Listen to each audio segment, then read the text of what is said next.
Page 91।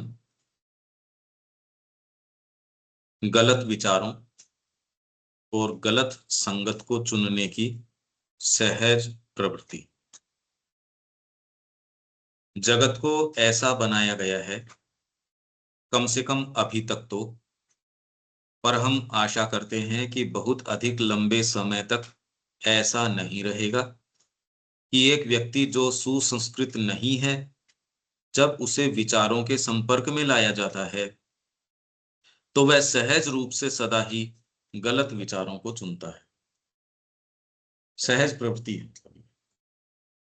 तो व्यक्ति कहे नहीं मैंने सोच समझ के ये चयन कर लिया, तो ये चयन ये है कि आप सहज रूप से सदा गलत विचार चुनते हो। ये एक नीचे की टेंडेंसी है, वो गलत ही चुनेगा। और एक बालक जो शिक्षित नहीं है सदा बुरी संगत चुनता है। यह एक ऐसी चीज है जिसे मैं निरंतर और ठोस रूप से अनुभव करती हूं। मातृवाणी के अंदर है 91, अपना जो सिलेक्शन है वो।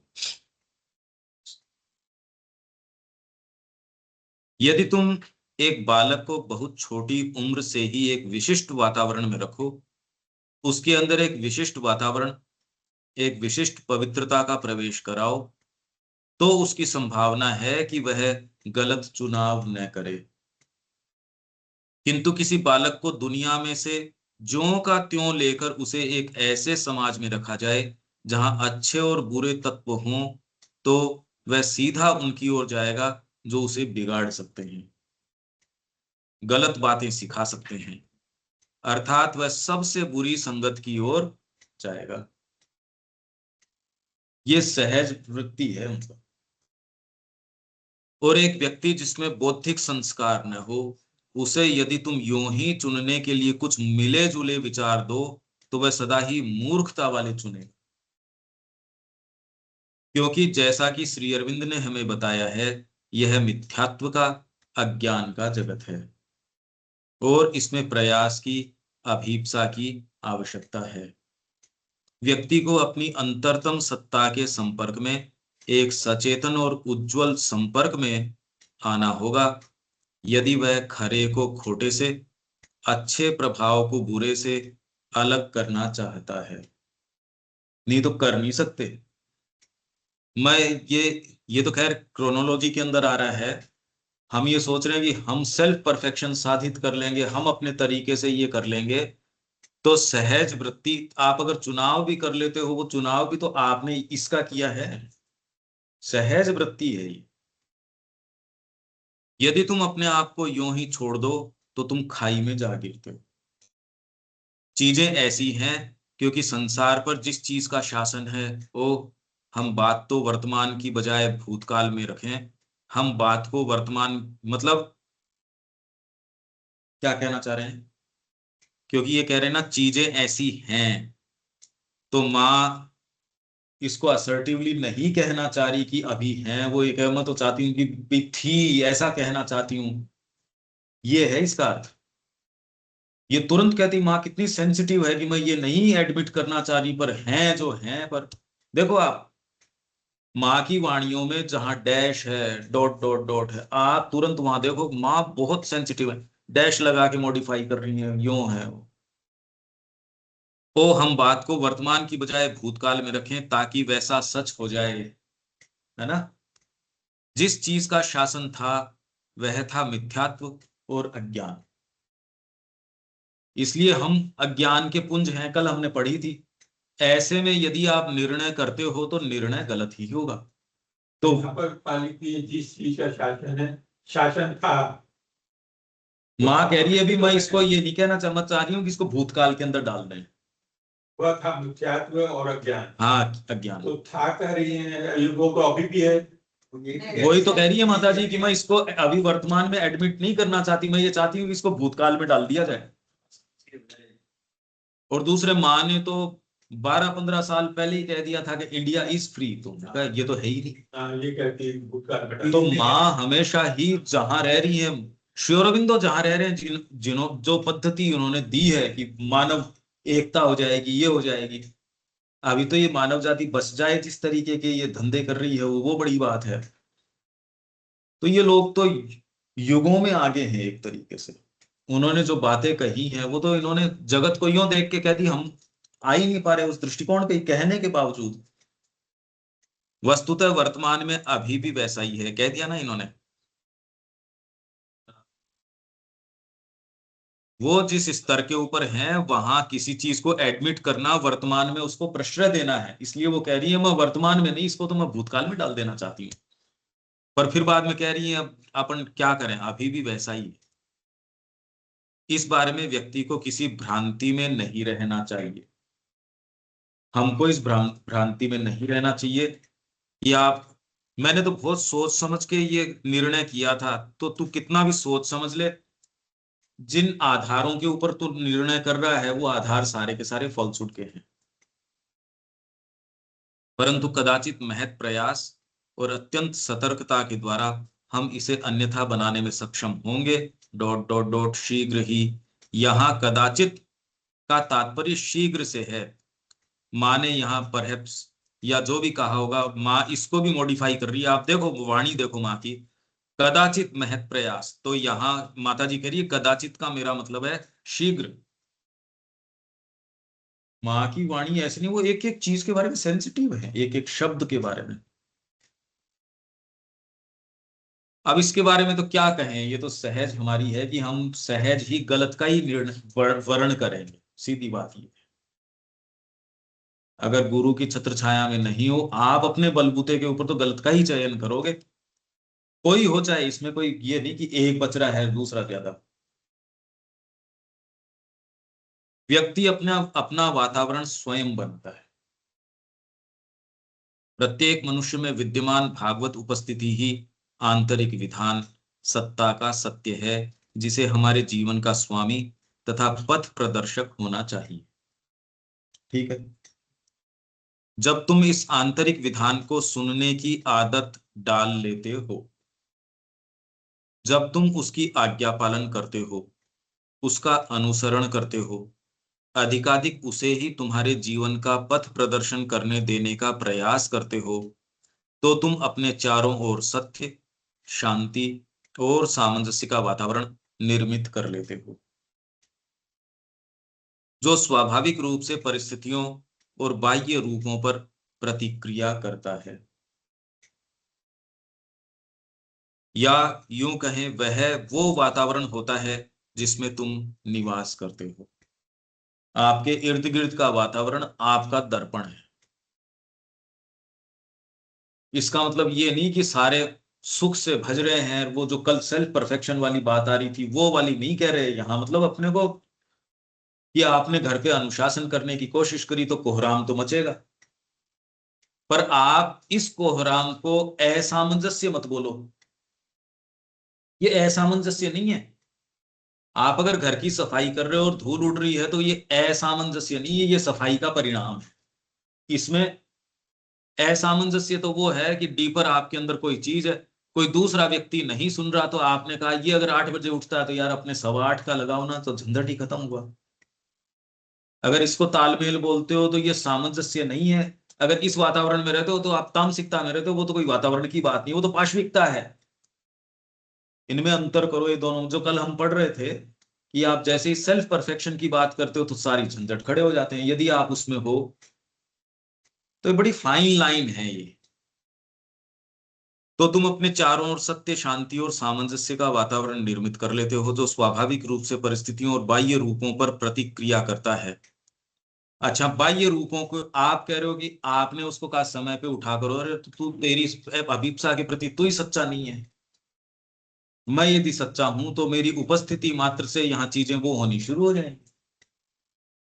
जो मेरी उपस्थिति से असहज महसूस करेगा, 1 दिन 2 दिन 5 दिन, या तो वो इस अनुकूल होगा, अरे भी चुंबक है वो खींच के अपने इर्द गिर्द इकट्ठा कर लेगी, जो उसके संपर्क में आएगा वो प्रभावित होगा। यदि आप में ताकत है तो आपकी उपस्थिति कहने की जरूरत नहीं है। गुडविल रखोगे, बहुत ज्यादा ओकल्ट प्रभाव है इसका। आप खाली गुडविल के वाइब्रेशन दे के देखो, अगला यील्ड करेगा ही। अभी प्रॉब्लम दूसरी चल रही है। आप सोच रहे हो आपकी वो पति या पत्नी या जो भी मान नहीं रहे, या आपकी संस्था आपकी नहीं मान रही, या आपके बच्चे आपकी नहीं मान रहे, मतलब संस्था में आप हो, मैं क्लास ले रहा हूँ, बच्चे नहीं मान रहे, वो आपका ही इम्परफेक्शन या अपने आप के ऊपर मास्टरी का अभाव दिखा रहे, नहीं तो हो ही नहीं सकता। आपकी उपस्थिति से वो बदलेगा। आप में यदि ताकत है तो या तो वो दूरी कर लेगा, क्योंकि वो उस हीट को नहीं मैं सहन कर पा रहा, वो आपकी समस्या नहीं है। आप गुडविल रखते हो, आप पूरी की पूरी गुडविल रखते हो। अदरवाइज यदि आप गुडविल नहीं रखते तो अपनी अपने नोशंस रहते हैं व्यक्ति के, और वो उसके ऊपर जो अपने आसपास के लोग हैं उन्हीं पे लागू करने की वो कोशिश करता है, स्पेशली अपने बच्चों पे, अपने पति पे, पत्नी पे, या जिनके ऊपर भी। और उसमें वो मुंह की खाता है, वो कभी होते हैं नहीं। क्योंकि और इसका एक कारण ये है कि आप अपनी अभिप्सा के प्रति सच्चे नहीं हो।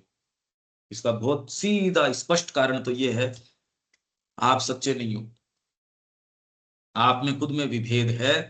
यदि आप सच्चे होते तो वो आदमी बिल्कुल निशक्त हो जाता, वो वही करता। आपकी विल इनविंसिबल है, कहीं भी रहो चाहे, आपकी विल इनविंसिबल है, आपको कहने की जरूरत नहीं।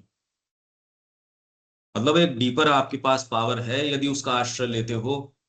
नहीं तो मां संदिग्ध पोजीशन में हो वहां, कि अब तो 2000 लोग हो गए, अगर ये यूनियन बाजी कर लें तो कैसा रहे। साधक सारे यूनियन बना ले, वैसा ही भोजन बनना शुरू हो, तो माँ के लिए तो बड़ी सिरदर्दी हो गई। ऐसा कभी वो सोच भी नहीं सकते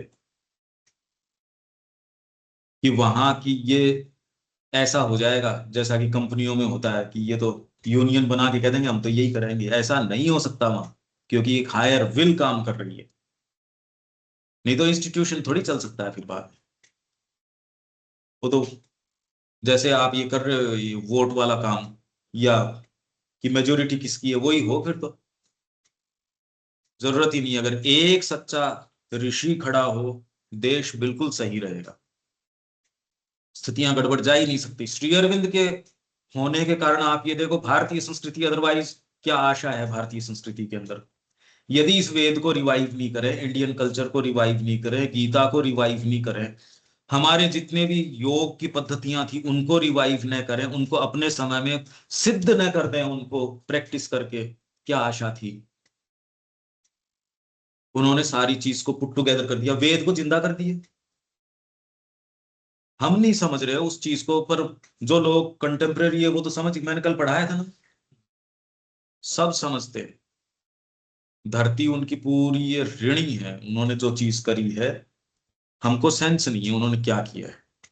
कृष्ण प्रेम ने जो सावित्री के ऊपर कहा, अभी याद रखना, मैं वो और बता दूंगा आपको सावित्री के संबंध में। उस समय क्योंकि आ रही थी सावित्री उस समय, कृष्ण प्रेम ने कहा रहे इस डार्कनेस में वो चीज आ गई, ये चीज तो वेद के समय आई थी, पर आज और पावरफुल बन के आई है ये। वो वेद से भी महत्तम मानते हैं सावित्री को, ये सेंस तो उनको था सावित्री के बारे में। Let us salute the dawn. आओ हम ये जो उषा आई है इसको सैल्यूट करें। जो भी किसी के थोड़ी सी भी सेंस, कोई प्रज्ञा रही, उन्होंने तो ये कहा रे ये तो व्यक्ति यही है, और कोई तो व्यक्ति ही नहीं रहा। तो यदि आप में ये पावर है, जैसे माँ गई बाहर, तूफान चल रहा था, श्री अरबिंदो के रूम में गई कि मैं उनकी हेल्प करती हूँ, बाहर तो बहुत तेज तूफान, और पांडिचेरी में तो आता है तूफान, तो अंदर खिड़की में पानी आ गया होगा, तो मैं थोड़ी चीजों को अरेंज करूं। तो माँ कह रही है जब मैं गई भीतर, इतनी नीरवता, आप कल्पना नहीं कर सकते कि बाहर ऐसा वातावरण और अंदर ऐसी नीरवता। मतलब ये चीज जब माँ पहली बार आई जहाज के अंदर, उन्होंने कहा इतने नॉटिकल माइल के ऊपर भौतिक वातावरण के अंदर अंतर था। ये तो श्री अरबिंदो की फिजिकल एटमोस्फियर के ऊपर मास्टरी थी, मतलब करी जा सकती है। तो माँ एक सच्चे सेंस में कह रही है कि आप अगर ये कहोगे जी क्या करें वातावरण ऐसा है, झूठ है। अपने आप से बोलो कि आई एम इनसिंसियर। हो ही नहीं सकता। कोई व्यक्ति आपके साधना में व्यवधान पहुंचा सकता ही नहीं, वो आपकी साधना में लाभ ही पहुंचा सकता है, व्यवधान नहीं कर सकता। ये तो आपकी इनसिंसियरिटी, अगर नहीं तो आप में ताकत होगी। आपको शब्दों के आदान प्रदान की जरूरत नहीं, आपके होने मात्र से वो उसकी सबकॉन्शियस असहज महसूस करे। और आप में नहीं है ज्ञान, तो इसकी कमी वो दूसरा बेचारे उसके ऊपर दोषारोपण क्यों करते हो, ये कह रहे हैं। जब तुम न्यायपरता, सत्य, सामंजस्य, करुणा, आपसी समझ, पूर्ण सद्भावना वाले व्यक्ति हो, तो जितना ही यह आंतरिक मनोभाव सच्चा और संपूर्ण होगा, उतना ही अधिक यह बाहरी परिस्थितियों पर प्रतिक्रिया करेगा। भाई मैं जो आपको सपोज कोई चीज बोल रहा हूं, मेरा यदि आपसे सच्चा प्रेम होगा, मैं चाहे मीठे शब्द काम में लो चाहे कड़े शब्द काम में लो, कोई चीज आपकी है वो सहज स्वीकार कर लेगी उसको। यही यदि मैं जजमेंटल होके बोल रहा हूं, तो मेरे मीठे शब्द भी आपको सही स्वीकार्यता नहीं होगी। तो बात शब्दों की नहीं है, बात तो उस इनर एटमोस्फियर की है।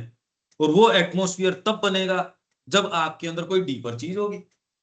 तो आप कोई भी चीज दोगे वो हार्मनी ही लाएगी। हार्मनी मतलब ये नहीं दोनों जने बैठ के आराम से भज रहे हैं, वो नहीं। कि हार्मनी कि इसके मन में आई आज ये खाने की, दूसरे के दूसरी आई, तो दोनों ही चीजें नहीं तीन चीज आ रही है आज, तो फिर हार्मनी बैठ रही है, वो हार्मनी नहीं होती, वो तो मूर्खता है। ये हार्मनी थोड़ी है भाई। तो सच्ची हार्मनी यदि आप अपनी अंतरात्मा की गहराइयों में हो, और आप जब बोलोगे, माँ कोई बात बोलेगी तो उसका प्रतिकार थोड़ी हो सकता है। क्योंकि बोलने का आधार मानवीय दृष्टिकोण और उसका जजमेंट नहीं है। अभी तो हम जजमेंटल होते हैं हर चीज के अंदर, हमारे हमको खुद का ही सेंस नहीं, दूसरे को अपने प्रेजुडिसेस बताते हैं, उससे इनफैक्ट अगले से भी सरोकार नहीं है।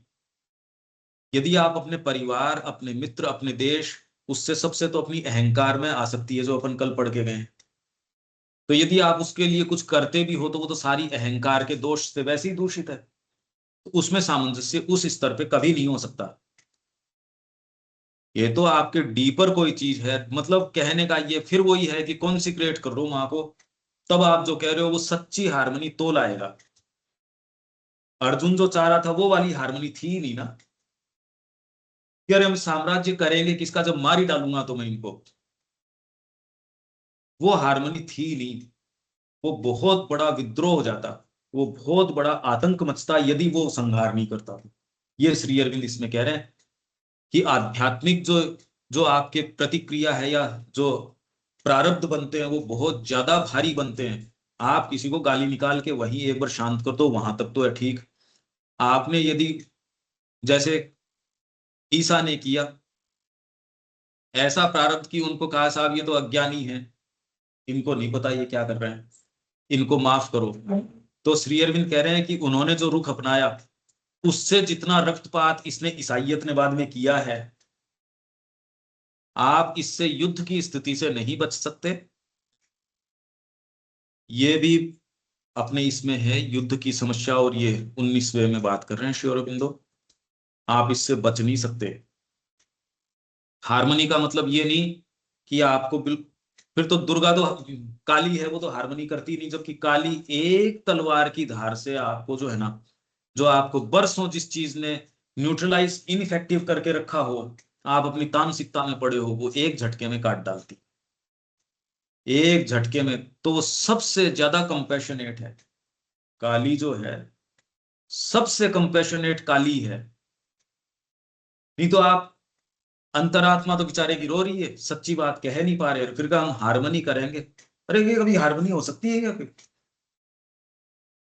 बच्चा तो बेचारा वहां दबे दबा कर रहा है, आप ये सोच रहे हो कि मैं ये कर लूं, ये तो हारमोनी थोड़ी हो सकती है इसके अंदर।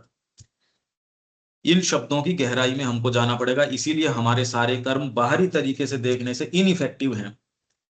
व्यक्ति दिख नहीं रहा, खाली उनके कपड़े या बाहरी चीजों से हमको पता है, अंतरात्मा दिख नहीं रही, वो रो रही है। अगर अंतरात्मा दिख जाए, उसका आपको क्रंदन सुन जाए, तो आप उसके लिए जो काम करोगे उसको अच्छा नहीं लगेगा।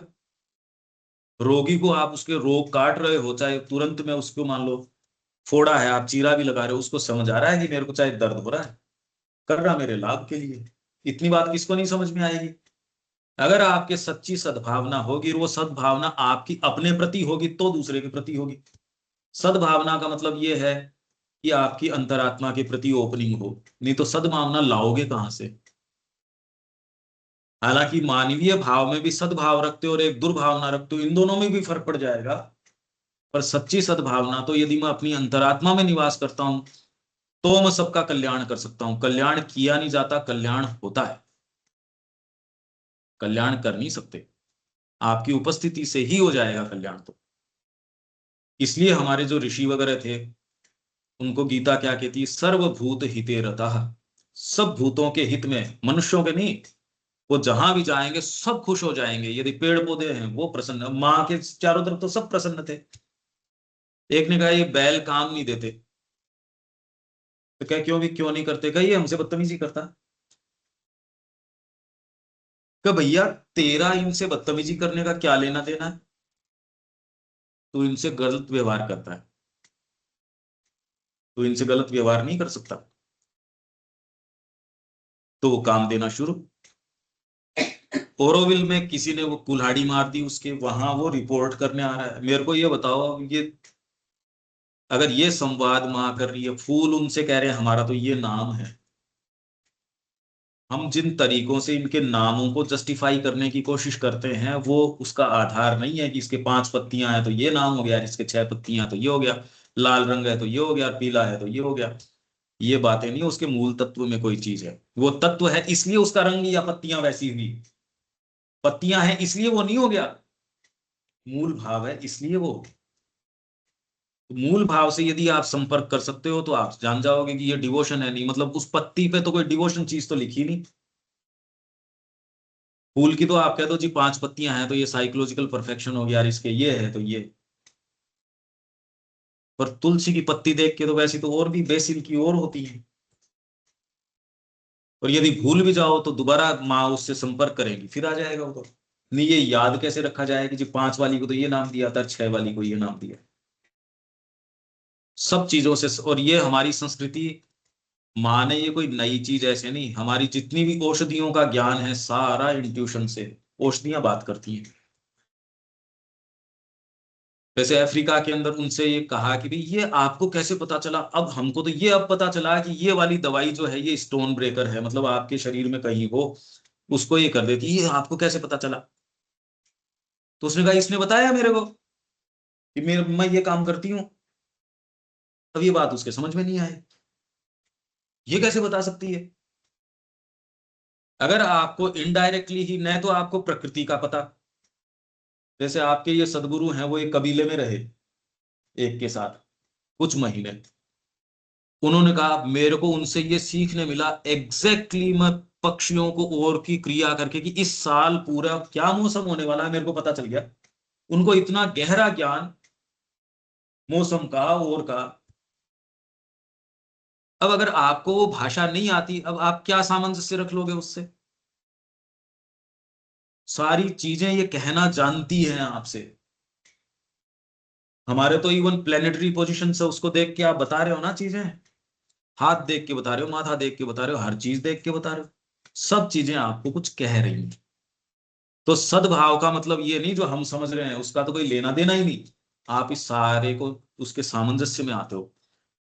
और वो सामंजस्य आपसे अलग नहीं है, आप ही तो हो ये। आपका खुद से सामंजस्य नहीं है तो बाहर कहाँ बिठाओगे सामंजस्य?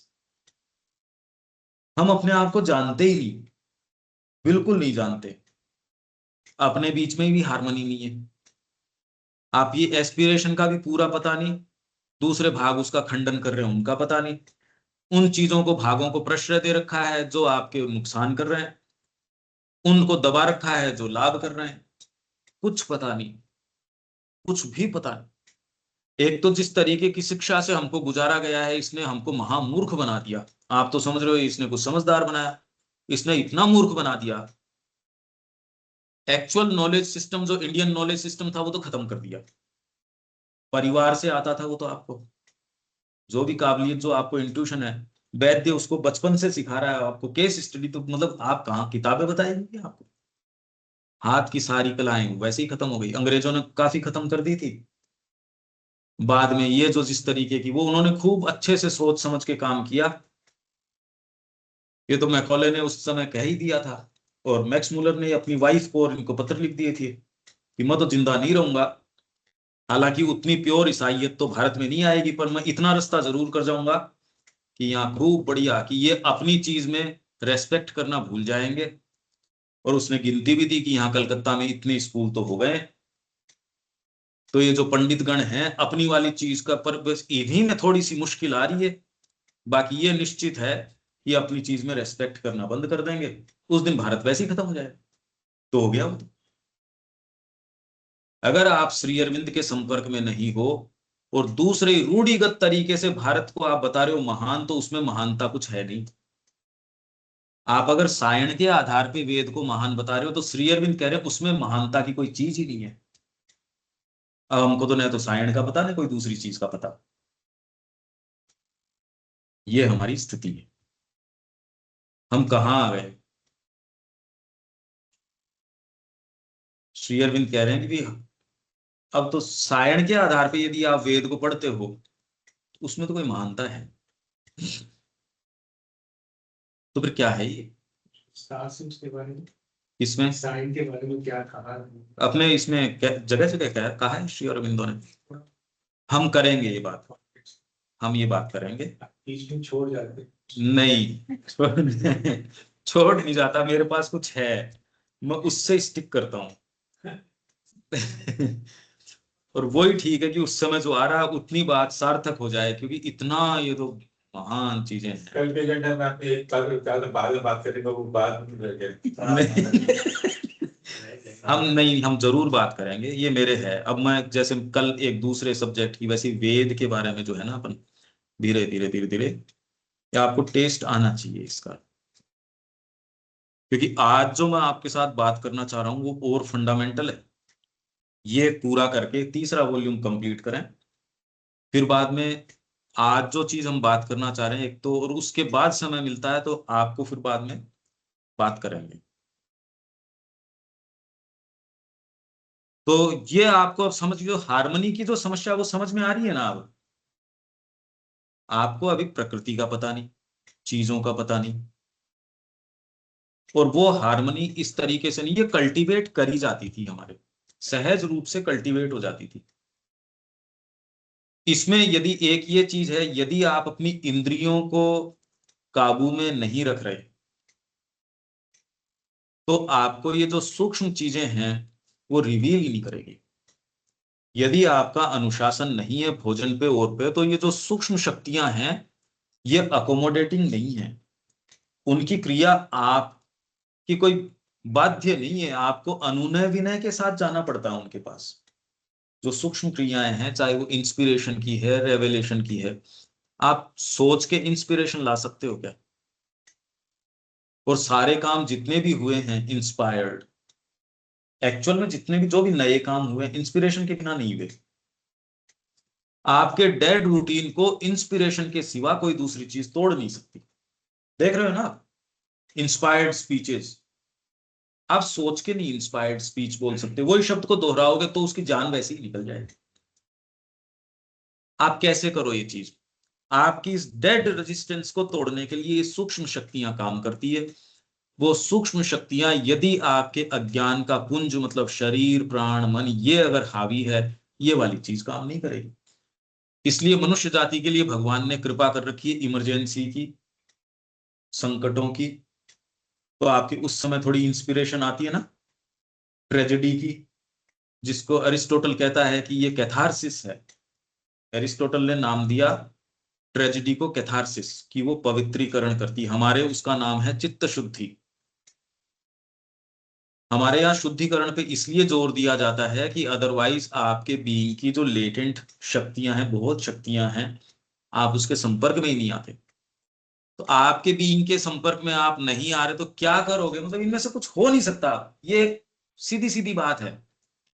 यदि मैं अपनी इंद्रियों को काबू में नहीं कर पा रहा तो मेरी जो सूक्ष्म खुद की आध्यात्मिक शक्तियां हैं या मेरी जो और शक्तियां हैं वो काम ही नहीं करेंगी, और आप जबरदस्ती नहीं कर सकते उनके साथ। ऐसा नहीं है कि वह आवश्यक रूप से जीवन की कठिनाइयों को कम ही कर देता है, परंतु वह इन कठिनाइयों को ये एग्जैक्टली वही बात आ गई जो मैं अभी कह रहा था कि कठिनाइयों को कम नहीं कर देता। आप, मैं ये नहीं कह रहा कि आप परिवार के अंदर वो झंझट खत्म हो जाएंगे, मैंने इस रूप में कहा, पर उसको नया अर्थ दे देता है। यही मैं कह रहा था, यदि आप डीपर कॉन्शियसनेस में हो तो अब आपके चारों तरफ की चीजें हैं वो नया अर्थ ले लेंगी। और उसके कारण तुम उनका सामना एक नई शक्ति और नई प्रज्ञा के साथ कर सकते हो। इसमें आप जजमेंटल नहीं होगे, वायलेंस नहीं करोगे। अदरवाइज तो आप, आपके मेंटल नोशंस हैं वो अप्लाई करना चाहते हो। आज आपने पढ़ लिया, आप चाहते हो पढ़ने के कारण चेंज होना, आपकी वाइफ तो नहीं चाहती या आपके बच्चे नहीं चाहते। अब ये कोई बात हुई कि मैंने आज पढ़ लिया तो मैं जाके उन पे अप्लाई करने की कोशिश करूंगा? ये तो बड़ी अजीब बात है। इसलिए वो ऐसे लोगों के साथ ही संघर्ष चलता है। औरों के घर पे उतनी कोई दिक्कत वाली बात नहीं है। उनकी दिक्कत भी उनके लाइफ का सॉल्ट है। वो ये कहते हैं हम झगड़े कर रहे हैं, हम परेशान है। वो परेशान बोलना भी उनको एक संघर्ष का आभास देता है। समझो इस चीज को, अगर उनके जीवन में ये संघर्ष न रहे तो उनके वो सॉल्ट खत्म हो जाए। उनका झगड़ा करना जरूरी है जिसके बाद में वो साथ में होटल में जा पाए। ये उनका सॉल्ट ऑफ लाइफ है। उनके कोई दिक्कत नहीं है, वो इससे हटना नहीं चाहते। आप ये सोच रहे हो वो परेशान है, वो परेशान नहीं है। उनका झगड़ा उनके जीवन में थोड़ा स्प्रिंकलिंग करने के लिए जरूरी है। पर जिसने साधना अपना ली वो इसको एक नई तरीके से, इसको नए दृष्टिकोण से देखेगा। वहीं जो व्यक्ति, जो मनुष्य अपने आवेगों का अनुसरण करता है, जो कामनाओं की आज्ञा पालन करता है, जिसके पास किन्हीं नैतिक विधानों की परवाह करने का समय नहीं है, जो पूर्ण निराशावाद में जीना शुरू करता है, जो अपने जीवन का दूसरों के ऊपर जो प्रभाव हो सकता है उसकी या अपने कार्यों के कम ज्यादा अशुभ परिणामों की परवाह नहीं करता, वह अपने लिए कुरूपता, स्वार्थपरता, संघर्ष और दुर्भावना के वातावरण को पैदा कर लेता है। कौन? जो कामनाओं का मतलब मैंने अभी ये कह दिया ना, अगर आप इंद्रियों में भटके हुए हो तो आप चाहे ये बातें करते रहो, आप ये पढ़ते रहो, ये पुस्तकें कुछ भी करते रहो। अभी इसका तो अपने पास पूरा पूरा जायजा है, इसका क्या उदाहरण दें अपन?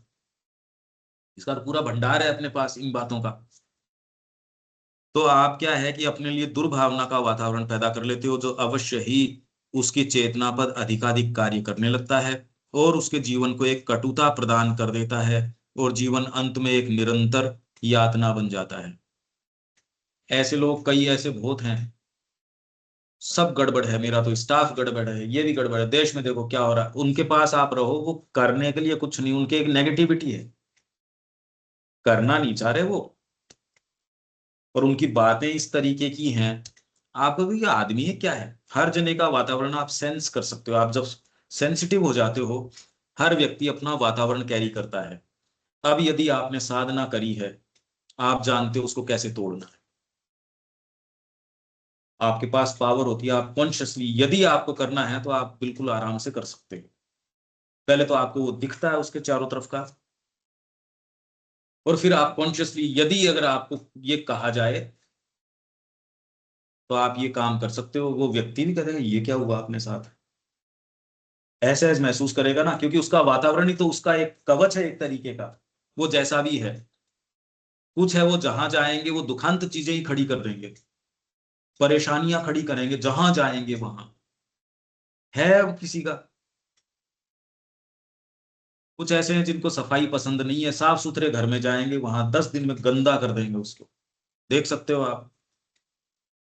अरे ये आदमी आया था, अगली बार आए तो ध्यान ही रखना, वो हमारे वो बच्चे आए थे या वो आए थे। अरे वो तो सब जगह पता नहीं क्या क्या करके जाते हैं, आप ध्यान रखते हो ना। वो अपना कैरी करता है, 4 जनों से होकर, हाँ यार ये बात हमसे भी टैली की, वो हमारे भी घर आया था, गंदा हो गया था ये सब कुछ। ओ, व्यक्ति कैरी करता है। इतने व्यक्ति अपने पास आए फिर चले गए, फिर बाद में अपन सोते हैं यार ठीक था, बाद में वो दोबारा कभी विजिट करता है और मैंने कहा नहीं नहीं ये तो वही कैरी कर रहा है अभी तक भी, ये तो वही है। वैसी बातें, वैसी जजमेंटल। अरे साहब जगत में यूं ही चल रहा है। और वो ये क्या है, उसको जगत से भी प्रॉब्लम नहीं, किसी से कुछ प्रॉब्लम। जो ये चौपाल पे बैठे रहते हैं उनको कुछ मतलब नहीं है उससे, उनका खाना हजम हो गया, अब आके आराम से सो जाए बस। यही है एक नॉर्मल सी चीज। अरे हम तो इस टेप रिकॉर्डर को बंद करो, ये सब बकवास है ना, ये आप तो देखते हो। देखते तो ऐसा है कि एक सज्जन है, जब भी मैं मिलता हूँ तो मुझसे एक ही बात करते हैं रिपीटेडली, मैं मरना चाहता हूँ, मैं पता नहीं क्यों मर नहीं रहा हूँ। कहते वो काम मेरी उम्र नहीं हो गई, जिसकी जिम्मेदारी दे रखी है वो पर्याप्त कर रहे हैं। मैं अवॉइड करने लगा मिलने को, बहुत परेशान। उनको ये बोलो कि ये काम जिसको सौंप रखा है वो ईमानदारी से कर रहे हैं। मृत्यु का काम जिसको दे रखा है वो खूब ईमानदारी से कर रहे हैं। आप भूल भी जाओगे ना तो भी ये काम हो रहा है। रास्ते में आ रहे हैं। हाँ, वो खूब खूब है। और वैसे तो आप खाली जिंदा, आप सांस से ही दिख रहे हो, बाकी तो ऑलरेडी आप, अरे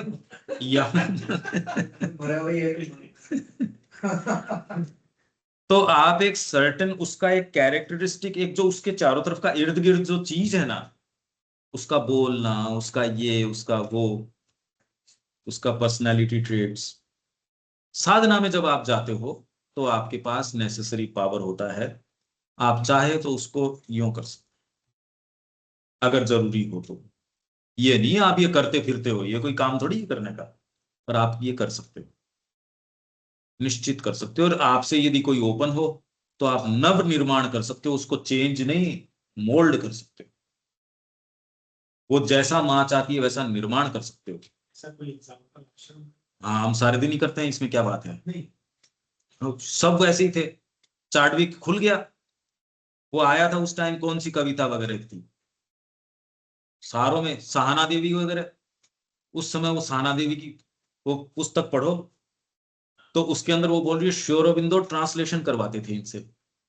तो किसी को गुजराती नहीं आती तो किसी को कौन सी नहीं आती, तो वो दिलीप मोर रॉय की भी ट्रांसलेशंस वो फिर श्री अरबिंदो चेक करते थे उसको। और कहा धीरे धीरे धीरे धीरे हम इतने कल्टीवेट हो गए इस चीज के अंदर। तो सारों के अंदर उन्होंने अपना, ये जिस तरीके के जीव गए थे वहां पे और जिस तरीके के वो बन गए, वो मां श्री अरविंद के प्रताप से बन गए। बाकी एक एक इनको कोई टॉलरेट करने लायक थे, एक नहीं था इनमें से। ऐसे लड़ते थे ये लोग। ये तो इनके फॉरवर्ड के अंदर लिख रखा है इन्होंने, केडी सेठ नाने की, मेरे डिफरेंसेस थे इसके साथ दिलीप कुमार रॉय। आप जितने शार्प माइंडेड हो उतनी आपका चर्चा का स्तर भी तो चेंज होता है ना भाई। अभी हमको फर्क नहीं पड़ रहा है या क्या फर्क, ठीक है, वहां फर्क पड़ता है उनके कि तू फ्री विल की बात करता नहीं, हम फेट की बात करते हैं। दूसरा कहता है, क्या फर्क पड़ रहा है, क्योंकि आपके वो नेसेसरी ग्रूव्स ही नहीं है वो। वहां रोज उनके झगड़े तो इस बात के ऊपर हो रहे थे, वो कह रहे हैं कि श्री अरविंद बड़े हैं, दूसरा कह रहा है तू कृष्ण के पीछे पड़ा हुआ है। अब आप कहते हैं यार इससे क्या फर्क पड़ता है, क्योंकि आपके लिए है ही नहीं वो मुद्दा। ऐसे लोगों को उन्होंने क्रिएट किया है श्री अरविंदो ने, उन्होंने निर्माण किया उसका, उसकी आत्मा का निर्माण किया है और उसको सामने लिया है। जो जितना ओपन था उनके प्रति। इसमें दो लोगों की मृत्यु के उदाहरण हैं इसी पुस्तक के अंदर। एक तो पवित्रा के बारे में है, या किसकी, दो दो जनों की है। माँ ने कहा जिंदा था तब मेरे को नहीं पता था कि ये ऐसा भी कर सकता है। इसने अपने सारा टोटल मेरे अंदर, मतलब कॉन्शियसली पूरा मेरे अंदर इसने उड़ेल दिया, सब टोटल उसका मेरे अंदर आ गया। ये इस निशेष रूप से ये कर सकता है, मेरे को इसका आभास नहीं था, इसने ये कर दिया। ऐसी ऐसी चीजों का निर्माण, उसके स्पिरिचुअल बीइंग का निर्माण कर दिया। आप तो सोचते हो कुछ होता है, होता कुछ नहीं, गुरु निर्माण करता है। ये सेंट्रल नोशन ऑफ वेद है। अगर ये नए कर सको तो इस जीवन में फिर कैसे, क्या करो आप, फंडामेंटली क्या कर सकते हो, थोड़ा सा रीएडजस्टमेंट है, वो तो वैसे ही हो जाता है। उम्र देख के अब आप ये थोड़ी करते हो चलो आप अपन माउंट एवरेस्ट पे चलेंगे, तो उससे क्या फर्क पड़ गया, आप क्या क्या ठीक हो गए हम। तो शरीर नहीं करने दे रहा बस। या आपकी कई चीजें हैं कि अब अच्छे नहीं लगेंगे, बचपन में तो कर लेते थे, अब करते अच्छे थोड़ी लगेंगे, दूसरे भी कह देंगे अंकल आप भी यही काम कर रहे हो। कोई पहले भैया भैया हमको करते थे, और पहले, और उससे पहले बेटा बेटा करते थे। आज अंकल बोलती, एक बार शुरू में जब सुना था आपने कहा यार अंकल कहाँ से हो गए, बोलते हैं ना, एक बार अजीब सा लगता है, फिर बाद में आपको आदत पड़ जाती है। फिर बाद में कानों में सुनते हुए बुड्ढा, ये अंतर आ जाता है। बाबूजी, ये चीजें आपको समाज का ही है और आपके कंसिडरेशन से लोग मेरे को देख रहे हैं, ये सारी चीजें, ये तालमेल सा चलता रहता है। विशेष कोई चीज इसमें आती नहीं कि अंतरात्मा का पावर हो। मैं आपको एक्चुअल स्थिति बता रहा हूँ ऐसी। अवश्य ही इसका यह अर्थ नहीं है कि ऐसा व्यक्ति जो भी कार्य लेता है उसमें सफल नहीं होगा। कि वह जो चाहेगा उसे हासिल न कर सकेगा।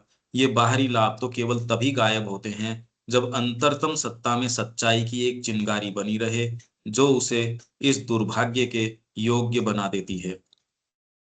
अगर सच्चाई होगी तो आपको बाहर से असफलता होगी। अगर आपकी चीज को मां सीरियसली लेती है तो आपको जीवन में असफलता मिलेगी। ये भगवत कृपा अपने हाथ खींच लेती है, उसका परिणाम है कि जो ये कहते हैं ना, जिसके पास धन है वो है, तो इसका मतलब भगवान आपसे नाराज हो गए। ये इसका साइन है। वो कह रहे हैं सफलता दे देते हैं आपको। जब आपसे नाराज हो जाते हैं तो वो सफलता दे देते हैं। जब अंतरतम सत्ता में सच्चाई की एक चिंगारी बनी रहे, जो उसे इस दुर्भाग्य के योग्य बना देती है, तब आपके साथ दुर्भाग्य, क्योंकि इससे फिर बाद में आप और दूसरे रास्ते भी टटोलते हो। नहीं तो सफलता है तो आप कुछ देखते नहीं। सफलता से ज्यादा आपके सिर में और कोई दूसरी चीज नहीं चढ़ती। सफलता बहुत बुरी चढ़ती है। तो माँ ने कहा कि भगवान जब परीक्षा लेता है, जब आप औरों में तो पास हो जाते हो, फिर वो कहता है अब सबसे मुश्किल परीक्षा तेरे को मैं देता हूं, अब मैं तेरे को सफल कर देता हूं। फिर आप सफल हो जाते हो। जिसको आप सिद्ध कहते हो जी, इन्होंने ये तो साधना की पूर्णता पे पहुंच गए। वो पूर्णता क्या, वो एक जगह स्टैंड स्टिल हो गए। जहां भी जिसको आप, और व्यक्ति बेचारा खुद तो जाना चाहे, पर अब भक्तगण है वो जय जयकार करने लगते हैं। अब कैसे अच्छा लगे उसको, बताओ। वो नहीं जाने देते उसको। गाड़ी भी देखी थी, गाड़ी चल गई थी। यदि तुम किसी बुरे आदमी को अभागा और अत्यंत दुखी होते देखो तो तुम्हें तुरंत उसका आदर करना चाहिए। इसका अर्थ यह हुआ कि आंतरिक सच्चाई की लो पूरी तरह बुझी नहीं है, और अभी भी कोई चीज है जो उसके बुरे कर्मों के प्रति प्रतिक्रिया करती है।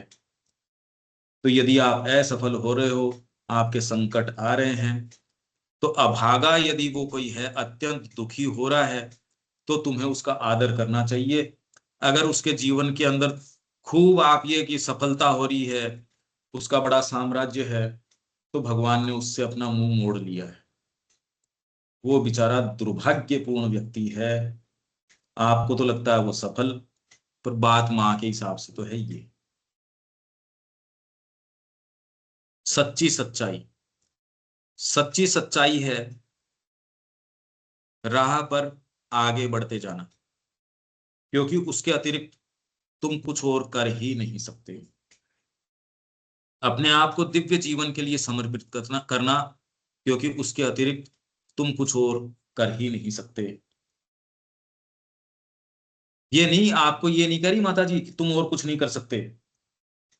आप इसलिए बढ़ रहे हो, I can not do otherwise, मैं और कोई चीज कर नहीं सकता भाई। ये कह रही है माता जी। आपकी इनकेपेबिलिटी नहीं बता रही है कि तुम और कुछ नहीं कर सकते।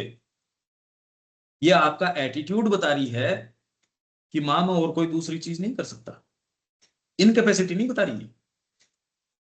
नहीं तो आदमी के ये समझ जाए कि ये किसी लायक नहीं है, तब आ गया ये माता जी के पास। ये नहीं है। ये बातें हैं जनरली तो यही है कि जब ये इनकेपेबल हो जाएगा तब तब कर लेना यार। आज तो तेरा पूरा पावर का समय है, मतलब आज तो जीवन में संसिद्ध कर, बाद में खूब समय रहेगा। तेरे को जो करना है वो चैरिटी, तेरे हाथ में कुछ होगा तो करना संन्यास आश्रम में। जब सब इंडिया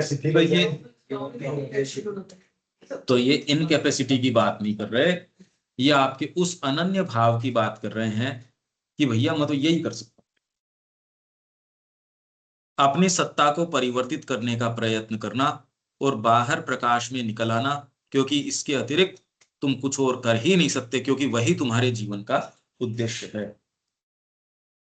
जब ऐसा हो तो तुम सुनिश्चित हो सकते हो कि तुम ठीक पथ पर हो। और यही बात माँ ने शुरू करी थी इससे ही, तीसरा volume, I can not do otherwise, इसलिए मैं योग कर रहा हूं भाई। इसलिए अब आपके लिए सफलता है, सफलता के मानक ही खत्म हो गए।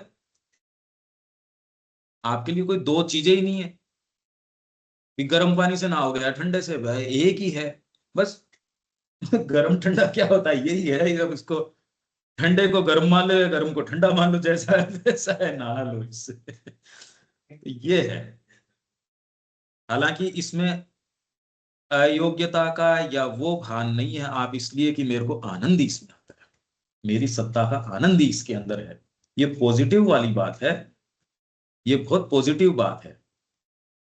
ये नेगेटिव ये नहीं कि मैंने जीवन को देखे और उससे मैं नीरस हो गया, जीवन ने मेरे को कुछ नहीं दिया। हाँ, जितना नहीं दिया, अगर मान लो उससे कुछ बेटर देगा फिर भाग जाओगे। अगर आपको जो लगता है, आपने अभी तक जो सैंपल उठाया उसने आपके मुंह में कड़वाहट छोड़ी, इस वाली ने इतनी कड़वाहट छोड़ दी जो ज्यादा लंबे समय चल चल पड़ी आपके मुंह में, पर थोड़ी सबसाइड करेगी फिर खा लोगे आप तो कुछ ना कुछ। तो वो तो है एक नेगेटिव तरीका, ये भी बहुत इंपॉर्टेंट है, कुछ लोगों के लिए बहुत इंपॉर्टेंट हो सकता है। ये परेशान हो गया इससे, वो दोनों ही एटीट्यूड है, मैंने जगत को देख लिया, मेरे को ये रास नहीं आता। ये नेगेटिव तरीका है। पॉजिटिव ये, मेरे को तो आनंद माँ के चरणों में, और ये आनंद आ गया तो आप सिक्योर हो फिर बाद में। अर्जुन को तभी बताया कि now that your heart is taking delight in me, अब क्योंकि तेरा हृदय मेरे अंदर डिलाइट ले रहा, अब मैं तेरे को अंतरंग बातें बताऊंगा।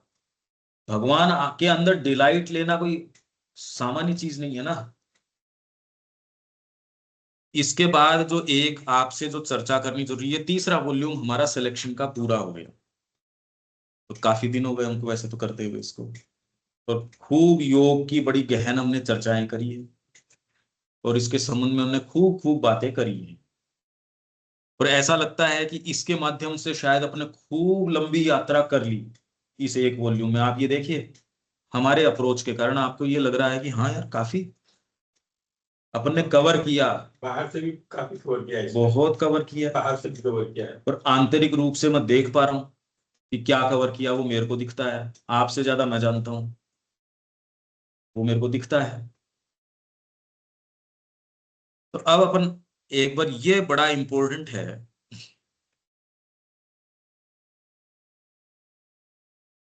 ये पहले वॉल्यूम अपना जो सिलेक्शन है, वॉल्यूम तो है ये 19वां। कुछ हमारे जनरल कंफ्यूजन्स हैं जीवन को लेके, जीवन में ड्यूटी करना क्या चाहिए। हमारे ग्रुप को ये कंफ्यूजन नहीं रहना चाहिए, चाहे सारा जगत कंफ्यूज्ड हो, ये कोई कारण नहीं कि हम कंफ्यूज्ड। आधुनिक मन और गीता। आधुनिक मन का मतलब ये है, जितनी भी आधुनिक आपकी, चाहे तिलक तिलक की कमेंट्री हो, चाहे किसी की भी कमेंट्री हो, मतलब जो फाइनेस्ट फ्लावर्स आपके हैं वो, और वास्तव में गीता क्या है।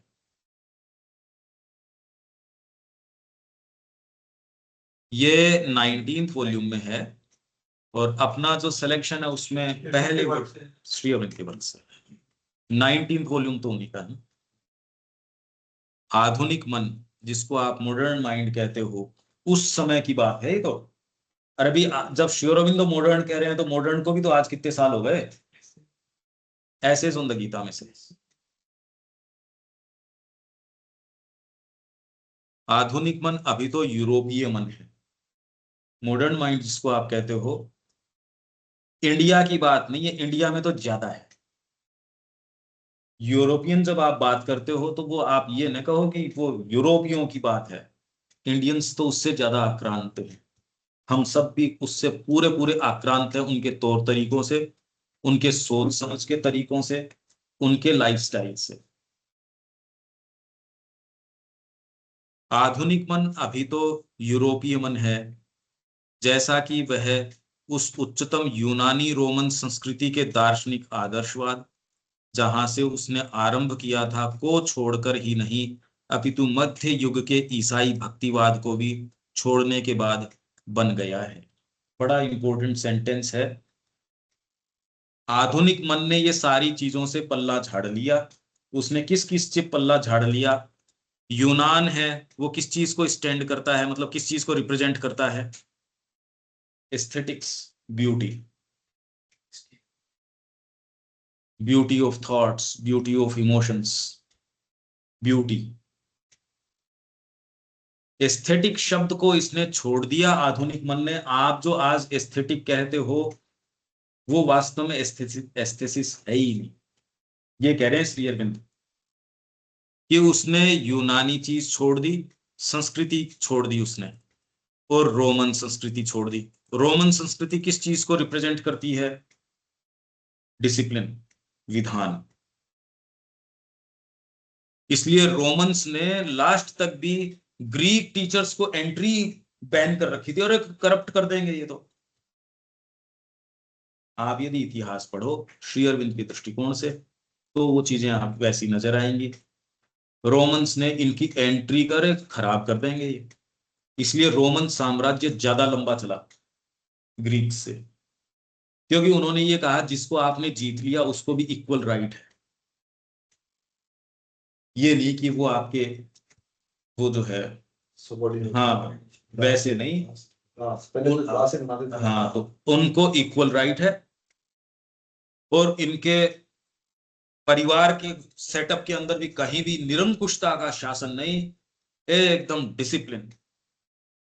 तो जब आप डिसिप्लिन जीवन में लागू करते हो तो ज्यादा लॉन्ग लास्टिंग होता है वो। ये सारी बातें मैं श्री अरविंद की कर रहा हूं। आप क्या तो नोट कर लो, अगर कहीं कि आपको अगर रेफरेंसेस चाहिए मैं सारे दे दूंगा आपको। मैं इसके सारे, मतलब हम एक भी शब्द ऐसा नहीं कह रहे जिसके मैं रेफरेंस नहीं दे सकता हो। तो आप अगर नोट करेंगे तो आप उनको ओरिजिनल सोर्सेस पे भी पढ़ सकते हैं।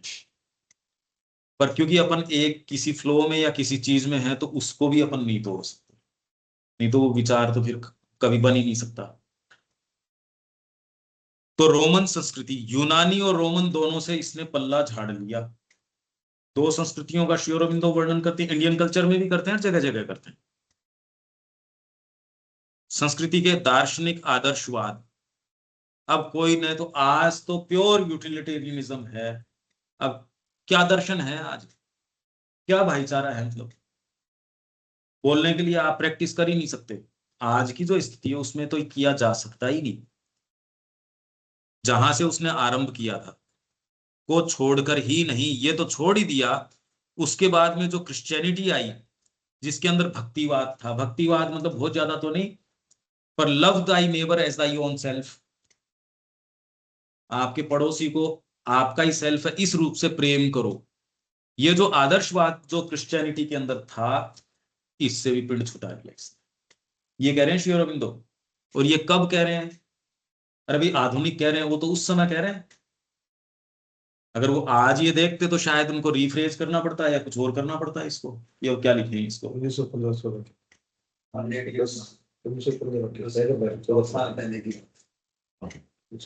भक्तिवाद को भी छोड़ने के बाद बन गया है आधुनिक मन। ये है, ये डेफिनेशन है आधुनिक मन की। ये डेफिनेशन है।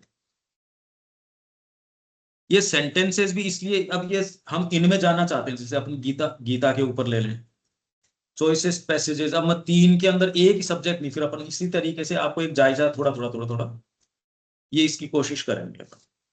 बस ये है कि आप अपने आप को फ्रेश रखते रहो। जैसे दोपहर का भी बड़ा इंपॉर्टेंट अपना है कि कितना आप इसमें अपने आप को रख पाते हैं, और उससे पहले विजिट से पहले अपने आप को और तैयार कर पाते हैं। उन्हें इस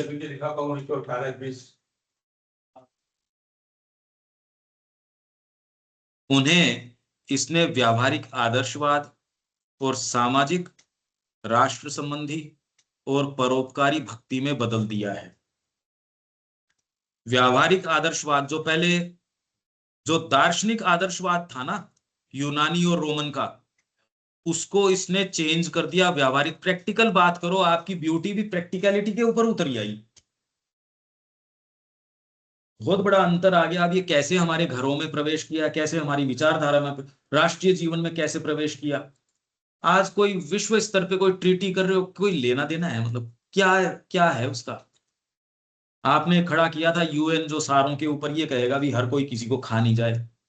क्या है यूएन? मतलब क्या है? सब प्योरली यूटिलिटेरियनिज्म है। और किसी को बुरी भी नहीं लग रही ये बात, किसी को कुछ बुरा नहीं लग रहा, क्योंकि इतनी तेज घटनाएं घट रही हैं या इतनी सूचनाएं आ रही हैं आपके पास।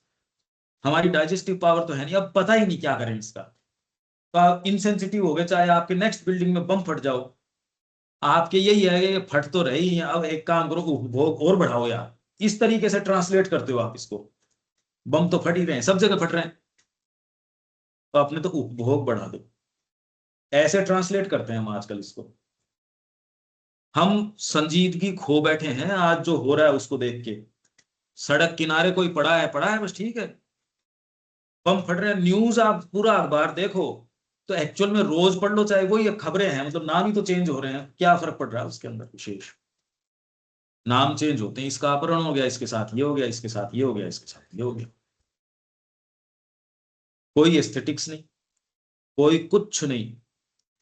कि आपने किसी से, मैं दीपक से ही कर रहा था, जीवन निकाल दिया उस आदमी ने खाली इसलिए क्योंकि उसके गुरु ने कहा था आप आश्रम का हिसाब किताब देख लिया, और 1 रुपया नहीं लिया आपने से, 1 रुपया नहीं लिया। तो कम से कम भी 15 से 20 साल अपने पास आए, जबकि वहां जिले के ट्रेजरी ऑफिसर थे, तो पूरे जिले की तनख्वाह उनके हाथ से जा रही है। ये नहीं कि 1 रुपए का भी गबन किया उसने। अपने जो करतार सिंह जी उनके शिष्य थे, अब शिष्य तो पर बहुत और हैं, और वो जो जो काम कर रहे हैं आप कहते रहे ये तो क्या है ये। तो उनको ये कहा कि रिटायरमेंट के बाद आप यहाँ सेवा दो। तो आश्रम में आए, अपने पास कोई हिसाब किताब का सिस्टम था ही नहीं ना उस टाइम, तो आराम से अपनी साइकिल के ऊपर, बाइसिकल के ऊपर आ रहे हैं, 4 या 5 किलोमीटर चला के। रिटायरमेंट के बाद विशंबर जी चौमाल, पहले मीरांबिका में बैठते थे, फिर बाद में मेरे पास बैठते थे।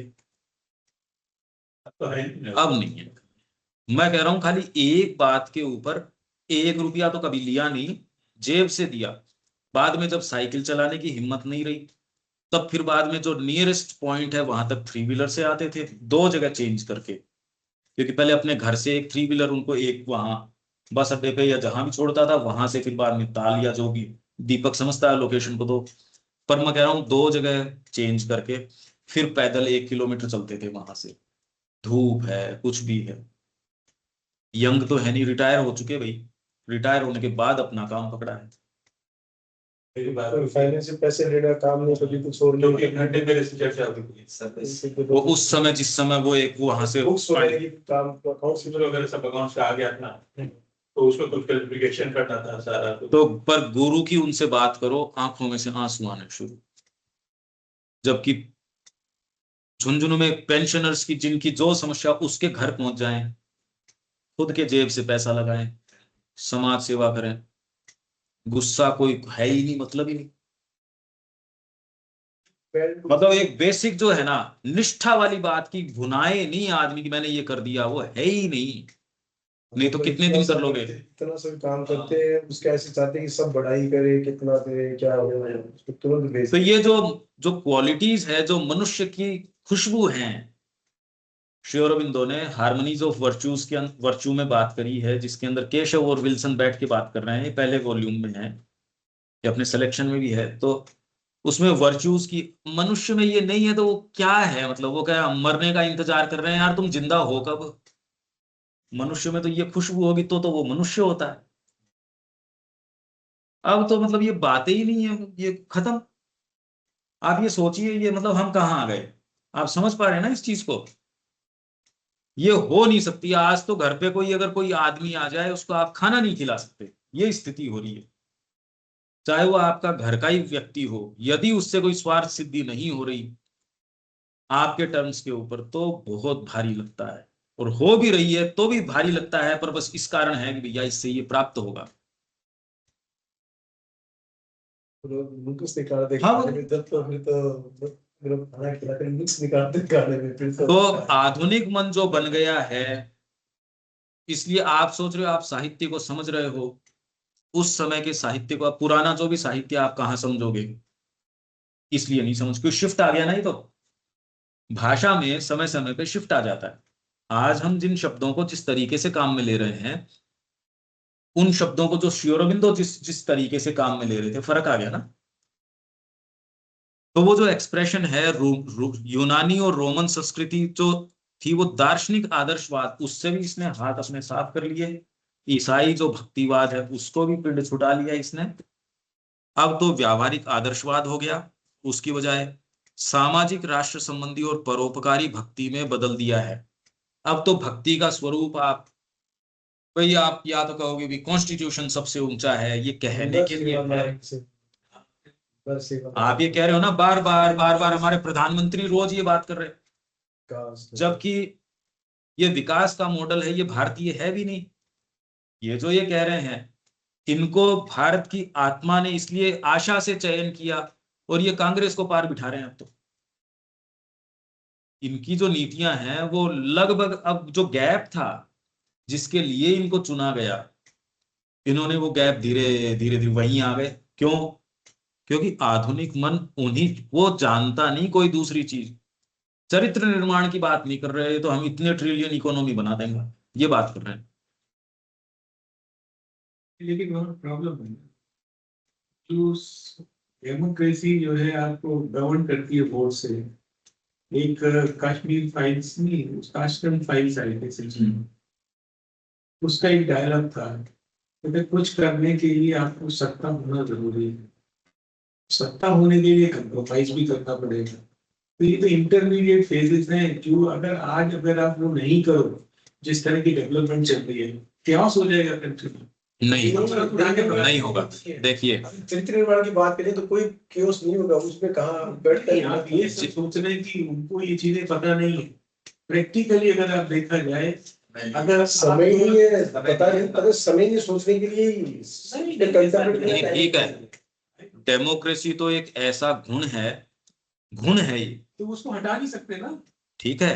हाँ। अरे भाई, इसका उपाय श्री अरविंद ने बताया है। ये हम एक दुष्चक्र में फंस। देखिए, ये जो गवर्नमेंट आई, ये पहली बार हिंदुओं ने अपनी आशा ढूंढी। उस समय तो ये प्रोमिसिंग फिगर ही नहीं थे जिस समय ये आए थे। हाँ, ठीक है। वो आशा, आप सोचते हो कि वोट भावना से आता है। जब ये भी भ्रम है कि हिंदुओं ने अपनी आशा से किया, वो परेशान हो गए थे पिछली गवर्नमेंट से, उनको लगा यही यही बात, क्योंकि पहली बार 1000 वर्षों में कहने को हम पिटते आए हैं। हिंदू को अपनी बात कहने का आज भी समय नहीं है। तो समस्या तो वहीं की वहीं है। इसलिए जो श्री अरविंद कह रहे हैं, बात इनकी नहीं है। मैं तो कह रहा हूं कि हिंदू जो आत्मा इस देश की है, जो उसके प्रति फेथफुल होगा, उसको सिरमौर बना के रखा जाएगा। आपके घर के ऊपर माँ जो है, चाहे उसके 8 बच्चे हैं,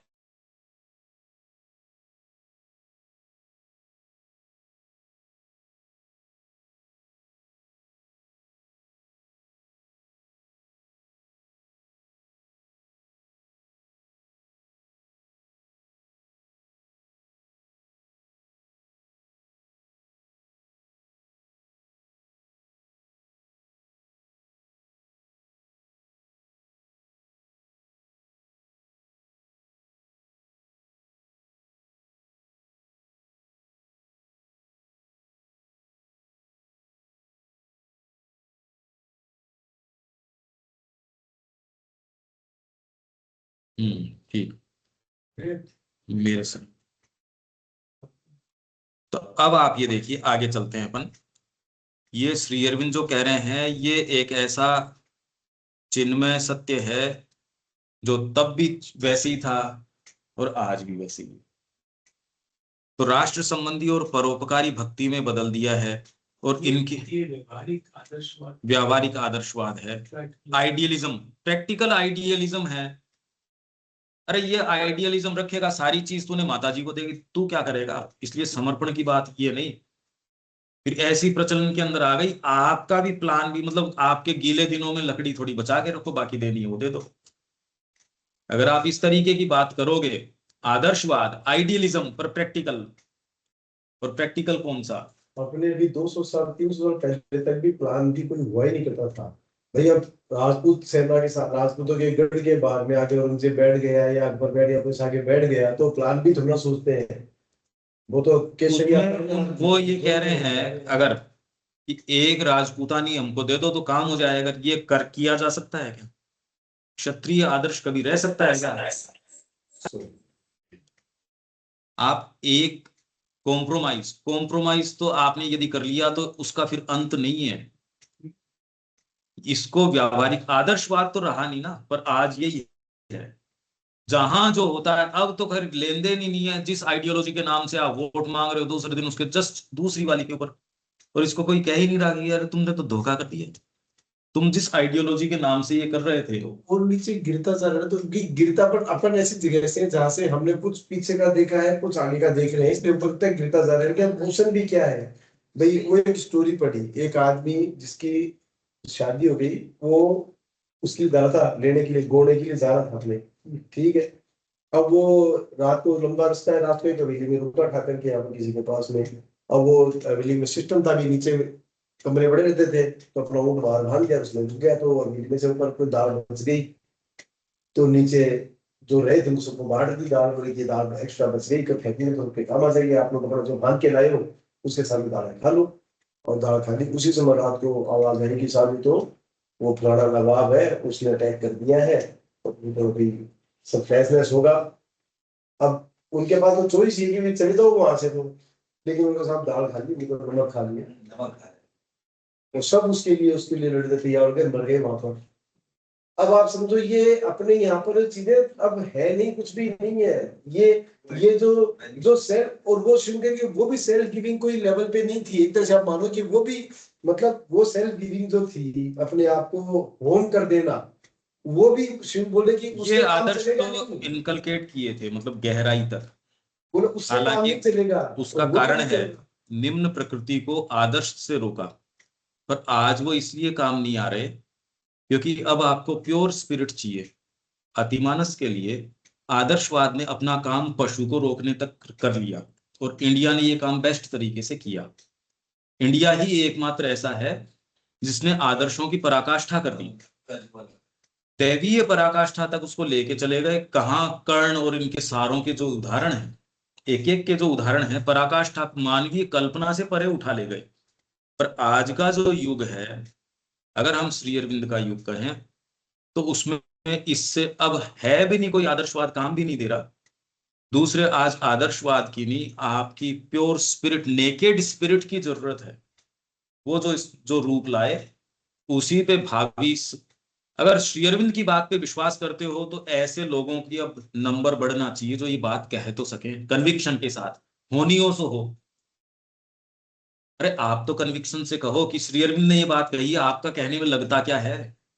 कन्विक्शन से करने के लिए जेल में होना जरूरी है। हाँ ठीक है, ये तो हो ही कह नहीं सकते। पर मैं कह रहा हूँ हमारा ही ग्रुप नहीं कह सक रहा कन्विक्शन से, तो फिर तो आगे तो हो गई जो होनी। तो मतलब सिंसियरिटी है तो आप कह नहीं सकते। भाई आप गुरु गोविंद सिंह की देखो, ये तो मान लो उसने दाल खा ली, उस आदमी ने उनको ये सहायता के लिए बुला लिया कि आक्रमण कोई मेरे पे कर रहा, आप आ जाओ, तो ये चले गए, खुद भाग गया। खुद भाग गया, जिसने बुलाया वो तो भाग गया। बोलो। यार तो आए। तो अगर हम पढ़ते हैं, इसलिए विवेकानंद जी कह रहे हैं हमको हमारे अतीत को, यही श्री अरविंद कह रहे हैं, हमारी अतीत को यदि गौरव उसका आप जान जाओगे, आप नीचे कैसे जाओगे? आपको कितने वर्षों से खाली कान में यही बता रहे हैं आपके माता पिता लुच्चे थे, वो लफंगे थे, वो हम उनको मारते थे, हम उनका खा जाते थे, वो तो हमारी तरफ देखते थे, टेक्नोलॉजी हमारे पास से आई। अरे सब झूठ है। इतना गहराई तक चला गया, ये पढ़ने के बावजूद भी वो साहब लगते हैं हमको। प्रॉब्लम यहाँ है कि हम एक्चुअल में दास्ता स्वीकार भीतर तक कर चुके हैं, ये स्लेवरी हो चुकी। अभी कुछ दिन पहले तो बात कहते हैं कि मोहम्मद पहले इस्लाम में उन्हें 1 रुपया देते थे तो इस्लाम कबूल कर लो, अदरवाइज मरने मारने पे आ जाओ। मैंने कहा मरने मारने तो मिलेगी ही नहीं कोई। एक आपको कोई ऑर्डर दे दे, आपको कोई एक ऐसा काम दे दे जिससे आपका कोई फाइनेंशियल बढ़िया फायदा हो जाएगा, आप तुरंत इस्लाम कबूल कर लो। बहुत रेयर ऐसे कोई मिलेंगे, 1000 में से कोई एक आदमी भी नहीं मिलेगा जो मरने तैयार है, सबको पैसे नीति में मरने तैयार है। तो ये जो वर्तमान ये बता रहे हैं आपको, आधुनिक जो मन है वो कैसा बन गया, ये इतिहास लाना सामने श्री अरविंद की लाइट में।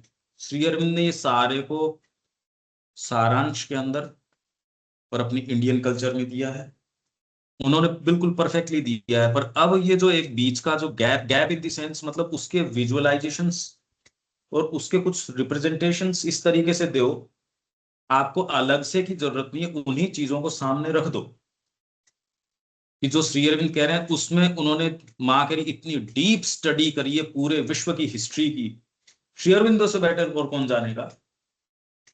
और इनफैक्ट हिस्ट्री का निर्माण ही इन्होंने किया है। वो कह रहे हैं पृथ्वी के शुरुआत से ही हम ही इसको गाइड कर रहे हैं, हम दोनों ही। ये भी मैंने पढ़ाया था शायद यहाँ। तो ये नहीं कि इसी का, वो तो सारे क्रम को जब वही गाइड कर रहे हैं तो वही बताएंगे ना अपने को। ये करने का काम है, ये बहुत सारे काम हैं करने के, हमारे पास काम हैं। हम फ्री नहीं बैठेंगे कि हम अगर ये नहीं करते तो हम फ्री हो जाएंगे, क्या करेंगे। अरे सार्थक बहुत काम है, बहुत ज्यादा काम है अपने पास। किसने भगवान से छुटकारा पा लिया है या उसे केवल रविवार के उपयोग के लिए रख दिया? आधुनिक मन की बात है। जैसे अपन कर रहे हैं ना अभी, अपन यही कर रहे हैं, बस वो रविवार नहीं कर रहे हम, क्योंकि हम क्रिश्चियन नहीं है ना। बाकी हमने वही कर दिया, हम माताजी के क्रिश्चियंस हो रहे हैं एक तरीके से, कोई ये कर दिया वो कर भाई दिया। कहाँ हो रहे हैं भाई? जैसे मोहम्मद ने शुक्रवार पकड़ रखा है, क्रिश्चियन ने पकड़ रखा है, इन दोनों ने क्या रखा। लेकिन हमारे सेंटर पे तो अपन 5-7 आदमी के अलावा एक भी व्यक्ति जिसने मूड भी अपने आप को बता दिया है, कोई एक रेगुलर पॉइंट नहीं है कि भाई हम महीने में कम से कम, अगर तो ये आधुनिक मन की जो ये बात कर रहे हैं ना, ये नहीं हुए तो महीने में एक दिन भी नहीं आएगी। तो इसने भगवान से छुटकारा पा लिया है या उसे केवल रविवार के उपयोग के लिए रख दिया है, और उनके स्थान पर मनुष्य को अपने देवता के रूप में और समाज को उसकी प्रत्यक्ष मूर्ति के रूप में स्थापित कर लिया है। मानवता शर्मसार हो गई। आप रोज देखते हो ना, मानवता शर्मसार हो गई। और यही ह्यूमन राइट, ह्यूमन, आपका कोई अच्छे से अच्छा बाबा जी, आध्यात्मिक व्यक्ति, हजारों लाखों की भीड़ के अंदर भी खड़ा होकर ये नहीं कह रहा, वो यही, अरे भगवान को दे अपने आप को, ये नहीं कह रहा, बिल्कुल नहीं कह रहा एक भी। और जो कह रहा उसके पास व्यक्ति नहीं जा, सब आपको खाली मानवता मानवता। कारण था उसका एक समय, पर उनके स्थान पर मनुष्य को देवता के रूप में आप देख लो सब जगह। अब तो दिमाग में ये हो गया कि समुद्र भी हमारा है, मार्स भी हमारा है, ये गैलेक्सी भी हमारी है, हम खा जाएं इसको। कोई ये पूछने नहीं रुका तो क्या है ये, समुद्र भी हमारा, हम चाहे सो करें, मानव है बस। मछलियां इसलिए रहनी चाहिए क्योंकि हमको कल चाहिए ही।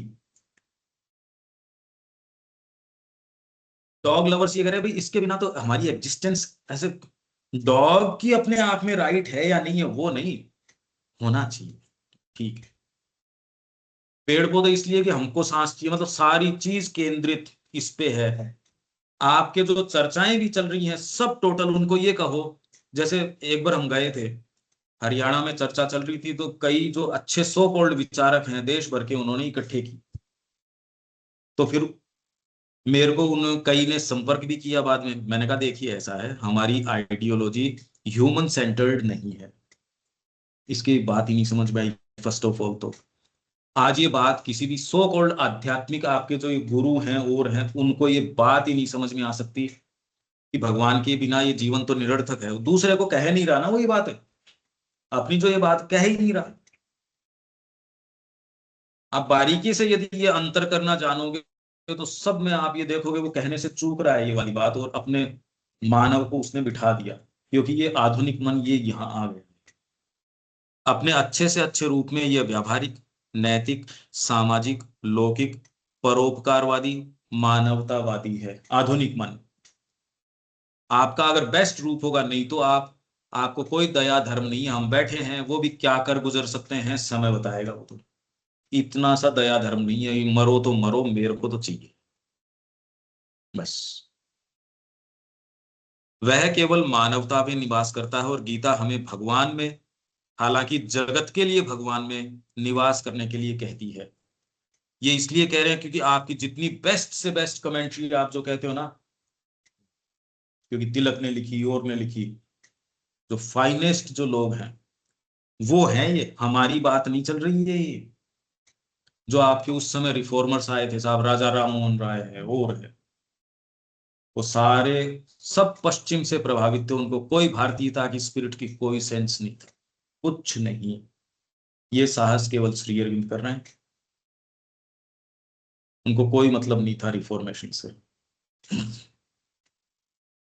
यही है वो कि राष्ट्रीय पुनरुद्धार कोई विधवा विवाह वगैरह से नहीं होगा। माँ हमसे क्या मांग करती है वो मैंने बताया, साफ साफ है, लेमिनेट कर लो उसको यहाँ अपने टांगों कहीं। वही रोज रोज पढ़ने की जरूरत है, पर उसको टांग, उसमें तो ये है ना कि हम रुपये में से 1 आना तो अपनी पत्नी और इनको देते हैं, नहीं 15 आने तो इनको देते हैं, और 1 आना देश को देते हैं।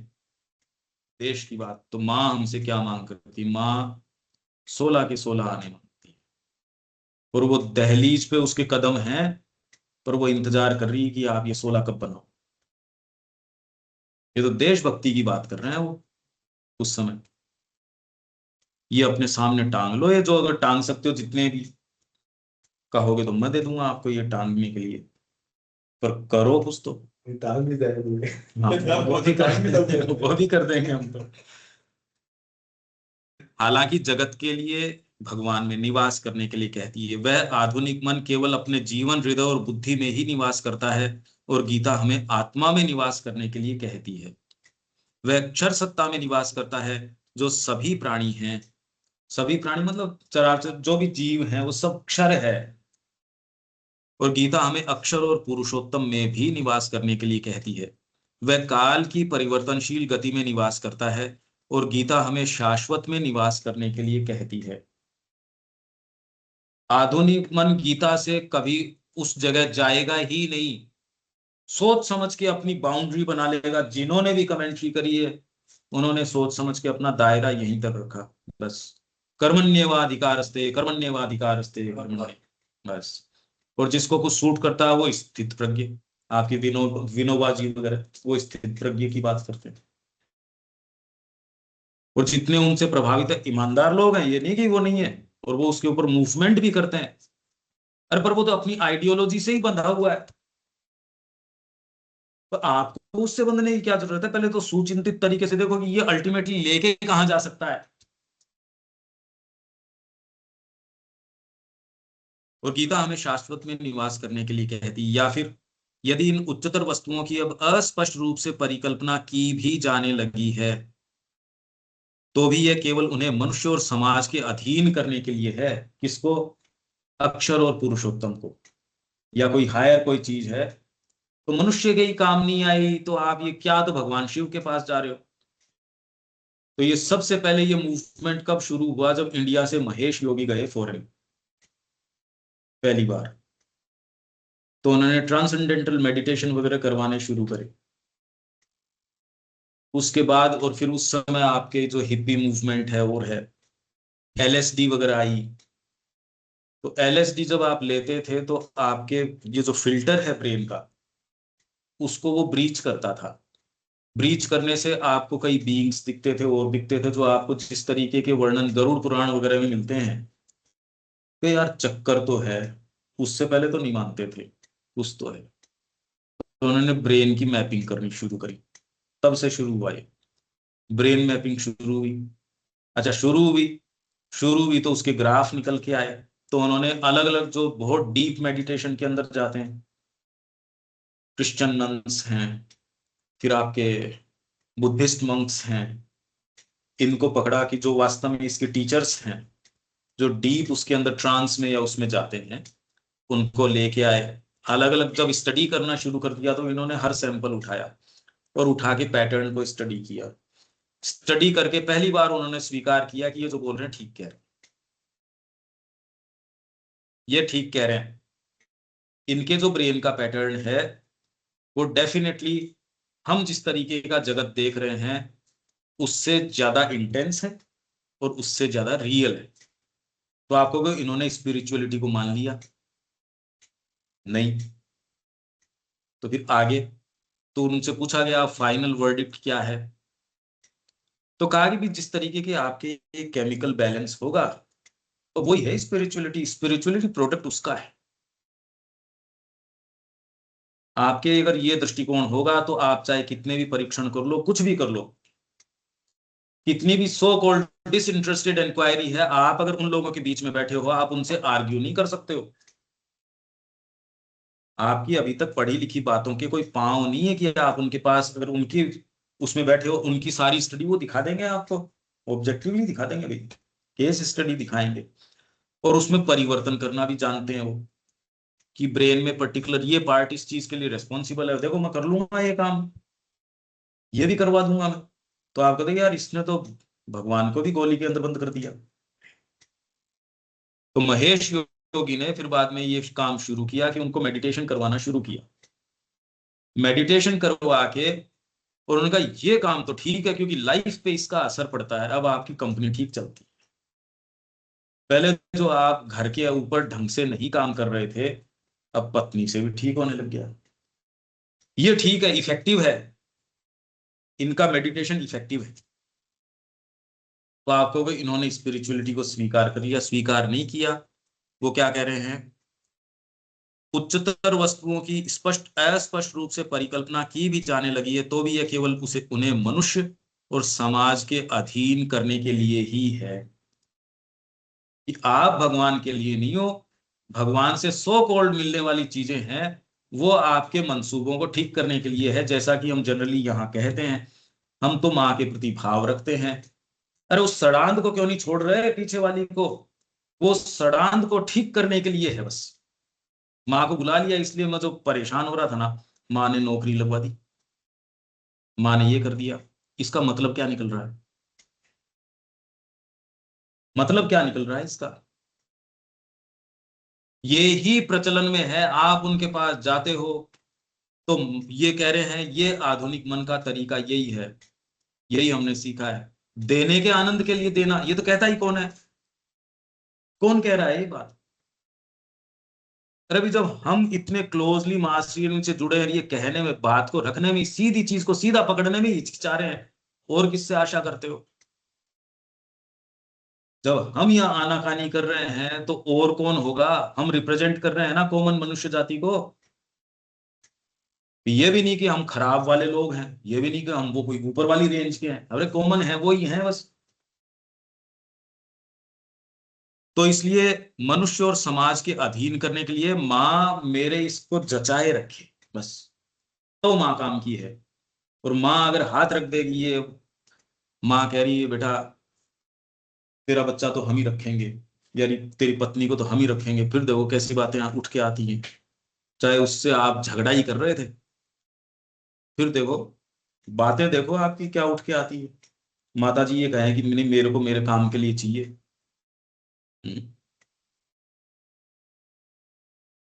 तो इसलिए, परंतु भगवान और आध्यात्मिकता अपने आप में स्वतंत्र रूप से अस्तित्वमान है। क्या ये हम मान सकते हैं क्या ये स्टेटमेंट को, सहायक के रूप में नहीं। अभी तो सेवक के रूप में है, सहायक भी नहीं। मां सेवक के रूप में है कि जीवन में इसने ठीक किया, जब मेरे साइकोलॉजिकल डिफिकल्टी आई थी ठीक कर दिया। मैंने ये पढ़ लिया कि सावित्री को कंसंट्रेट करके किसी भी पेज पे खोलो तो आपका हल निकल ही आता है, तो सावित्री को मैंने यही काम के लिए काम में लेना शुरू कर दिया। कुछ लोग ये कहते हैं वो गए थे, उनके गोली लगी, उनकी एक सावित्री पॉकेट के अंदर थी, वो उसमें सावित्री में अटक गई। अरे मतलब क्या कहना चाह रहे हो इस बात से, तू बच गया और मां श्री अरविंद को ऑफर कर दिया, वो तो एक समझदारी की बात है। ये मतलब क्या है, ये क्या कहना चाह रहे हो, हमने इतनी बार पढ़ी है। फिर तो मतलब आगे तो बताओ इससे, तो क्या करें अब ये बताओ। ये कह रहे हैं कि मुझे माफ कराओ, मेरा सम्मान करो, सीधी सी बात है। मैं ज्यादा बड़ा भक्त तो सम्मान तेरा है या जिस उसका, यही समस्या। तो इसलिए ये सहायक के रूप में नहीं है, ये बहुत बुरी बात है, हम नहीं ग्रहण कर सकते इसको। इसको तो स्वीकार करो कि हम अभी इस स्टेट में ही नहीं है, और व्यवहार में हमारे भीतर के निम्नतर भाग को उच्चतर के लिए अस्तित्वमान रहना सीखना चाहिए। श्री अरविंद गीता में कहीं भी वो कर्म योग की फैमिली से जचा के रखो, ये अभी आ जाएगा। और ये मेरे को पता है, इसको आप बिल्कुल ब्रश ऑफ करके कहते हैं ये कोई बातें सुनने की थोड़ी, हमारे लिए माँ ने दूसरी चीज रख रखी है, अभी आ जाएगा ये। और आप इसके साथ क्या करेंगे वो अभी कर भी लेंगे आप, दोनों ही काम होने वाले हैं। देख लो इसमें। इस निम्नतर को अपने स्वयं की ऊंचाइयों के निकट खींच सके, काम केवल ये। अतः आज की मनोवृत्ति के दृष्टिकोण से गीता की व्याख्या करना और इसे सर्वोच्च और सर्व संपूर्ण विधान के रूप में हमें निस्वार्थ कर्तव्य पालन की शिक्षा देने को बाध्य करना एक त्रुटि है। गीता है ही नहीं ग्रंथ इसका, और प्रचलन में यही है। कोई भी मर जाता है ओबिचुअरी के अंदर के कर्मयोगी चला गया, और मैंने कहा कमी हो जाएगी, यहाँ तो इतने कर्मयोगी रोज रोज जा रहे हैं। ओबिचुअरी देखते हो ना आप रोज। जिस परिस्थिति का हल करने की गीता चेष्टा करती है, उसका थोड़ा बहुत विचार करने से ही यह स्पष्ट हो जाएगा कि गीता का ऐसा अभिप्राय हो ही नहीं सकता था। कितने लोग अपने संपर्क में कहा हम ऐसे जोंदा गीता पढ़ते हैं, तो मैंने कहा आप तो उस सेटअप में हो नहीं सकते थे, फिर बाद में ये तो हो नहीं सकता था, आपने तो पढ़ी नहीं, उसके समझ में नहीं आती। क्योंकि गीता के उपदेश का संपूर्ण आधार जिससे इसका आविर्भाव हुआ, और वह मूल कारण जो शिष्य को गुरु की शरण के लिए बाध्य करता है, कर्तव्य की एक दूसरे से जुड़ी हुई विविध धारणाओं का जटिल रूप से उलझा हुआ वह संघर्ष है, जिसका अंत मानव बुद्धि के द्वारा खड़े किए गए सारे उपयोगी बौद्धिक और नैतिक भवन के ढहने में होता है। ड्यूटी कहां से खड़ी कर रहे हो अभी तुम, किसकी ड्यूटी? और गीता को मजबूर कर रहे हो आप, उसके मुंह में शब्द डाल रहे हो, है ना साफ? अच्छा, और साफ आ जाएगा अभी तो। और ये श्री अरविंद ने ही कहा है, हैं?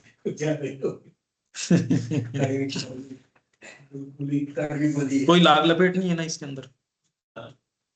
मनुष्य जीवन में किसी न किसी प्रकार का संघर्ष प्राय ही उत्पन्न हुआ करता है, जैसे कभी गार्हस्थ्य धर्म मतलब गृहस्थ धर्म और देश धर्म इसके बीच में हो गया, या किसी उद्देश्य या अभियान की पुकार के बीच दुविधा, कभी स्वदेश के दावे और मानव जाति की भलाई। हालांकि अपन मानते हैं क्या इसको, स्वदेश का दावा आपके लिए है? गृहस्थ धर्म ही है, देश धर्म मतलब ये तो नहीं, गृहस्थी का तो मतलब तो ये है, कभी स्वदेश के दावे और मानव जाति की भलाई। ये तो बहुत ऊंची बात कर रहे हैं, ये सोचना तो मतलब ये तो कि मानव जाति की भलाई और देश, भाई इसमें तो दुविधा किसी की हो रही है किसी की दुविधा इस बात में कि स्वदेश का दावा और मानव जाति की भलाई, इसमें जब संघर्ष हो रहा हो, बेचारे की दुविधा हो रही है, सो नहीं पा रहा। ऐसा कभी देखा है आपने? जो लोग अरे है ही, इसलिए तो श्री अरविंद ने नाम ही दिए हैं ये, अपन उनका नाम नहीं देना चाह रहे, बाकी तो लोग हैं ही। पर मैं कह रहा हूं ऐसी कैटेगरी अपने संपर्क में नहीं आती ना, बाकी तो हैं ही लोग।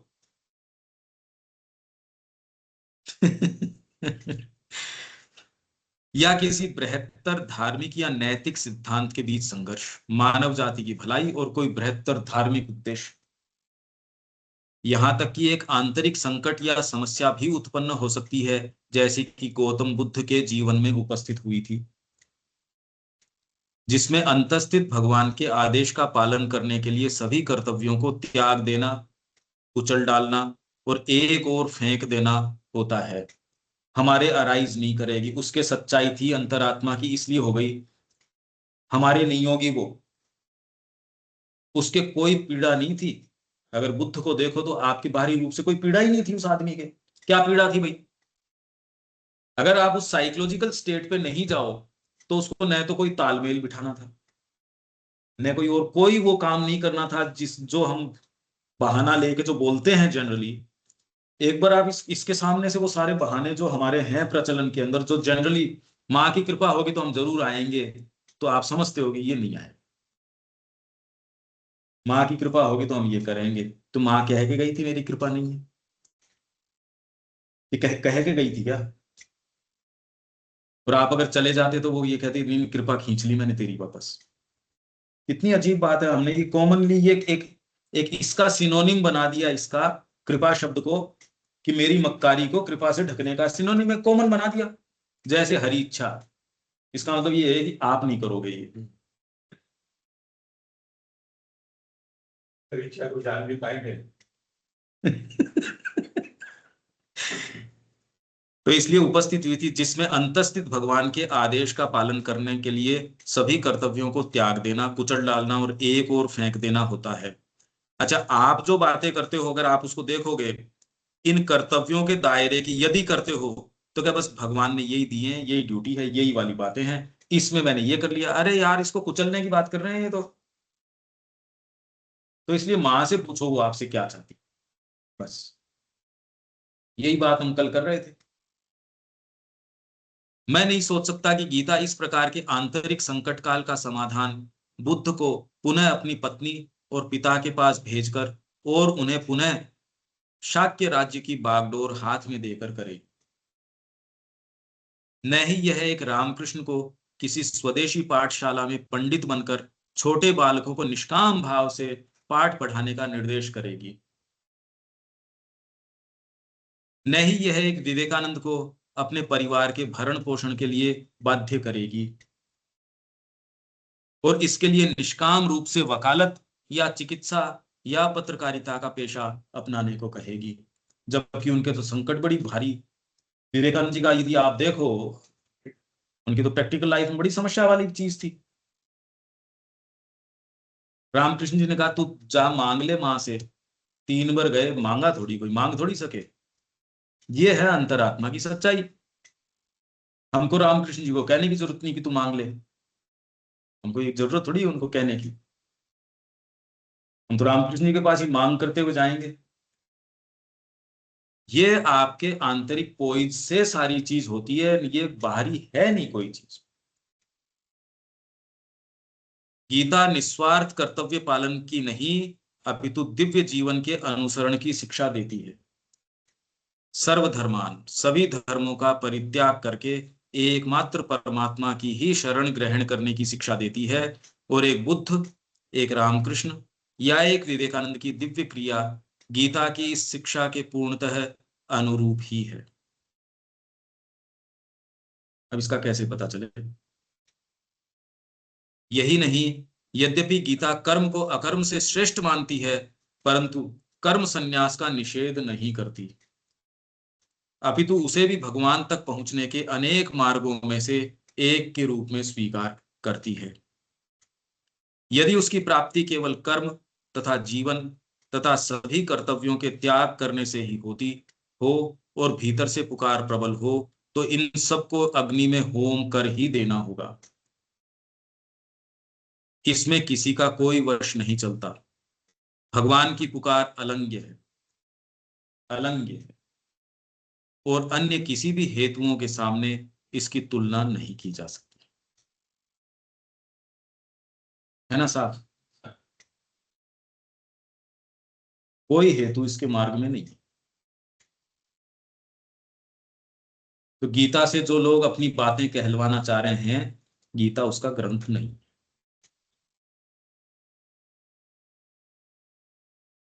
क्या हम इसको राइट स्पिरिट में ले सकते हैं क्या इसको?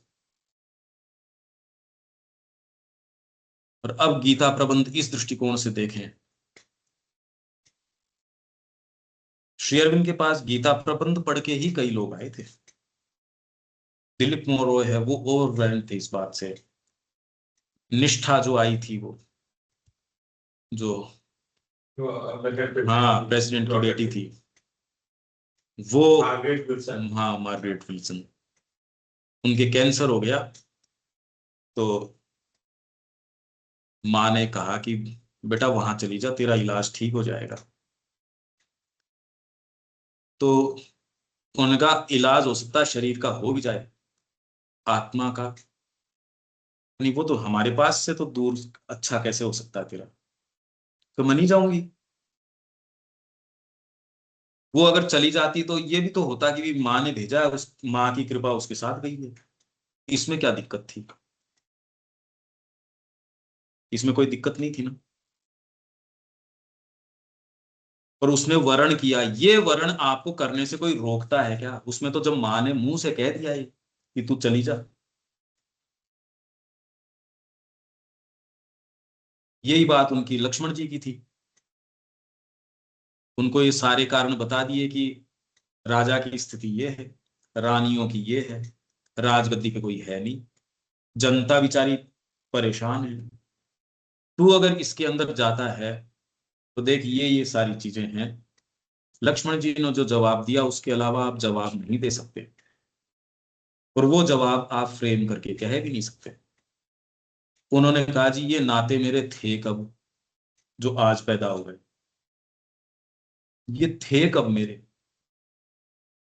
मेरे तो ये सारे आपके अंदर हैं, मेरे तो अलग कोई नाता ही नहीं है। मेरे अगर ये होते तो मान लो आप ये मेरे से कह सकते थे, पर मेरे ये कोई है नहीं। तो उनसे फिर बाद में उन्होंने कुछ नहीं कहा। राम जी ने कहा, ये कहा जाओ माताओं से आज्ञा लो। अच्छा ये बताइए कि राम जी ने जो कहा वो परिस्थितियां चेंज हो गई क्या भौतिक रूप से? उनमें कोई फर्क पड़ा कि माता आराम में आ गई उनकी उनके जाने से, या राजगद्दी के ऊपर कोई आ गया होगा, या जनता सुख में हो गई होगी, या दशरथ जी आराम में आ गए, मर गए हो तो बल्कि उल्टा हो गया। हाँ मतलब जो होना है वो हो गया भाई, ठीक है जो।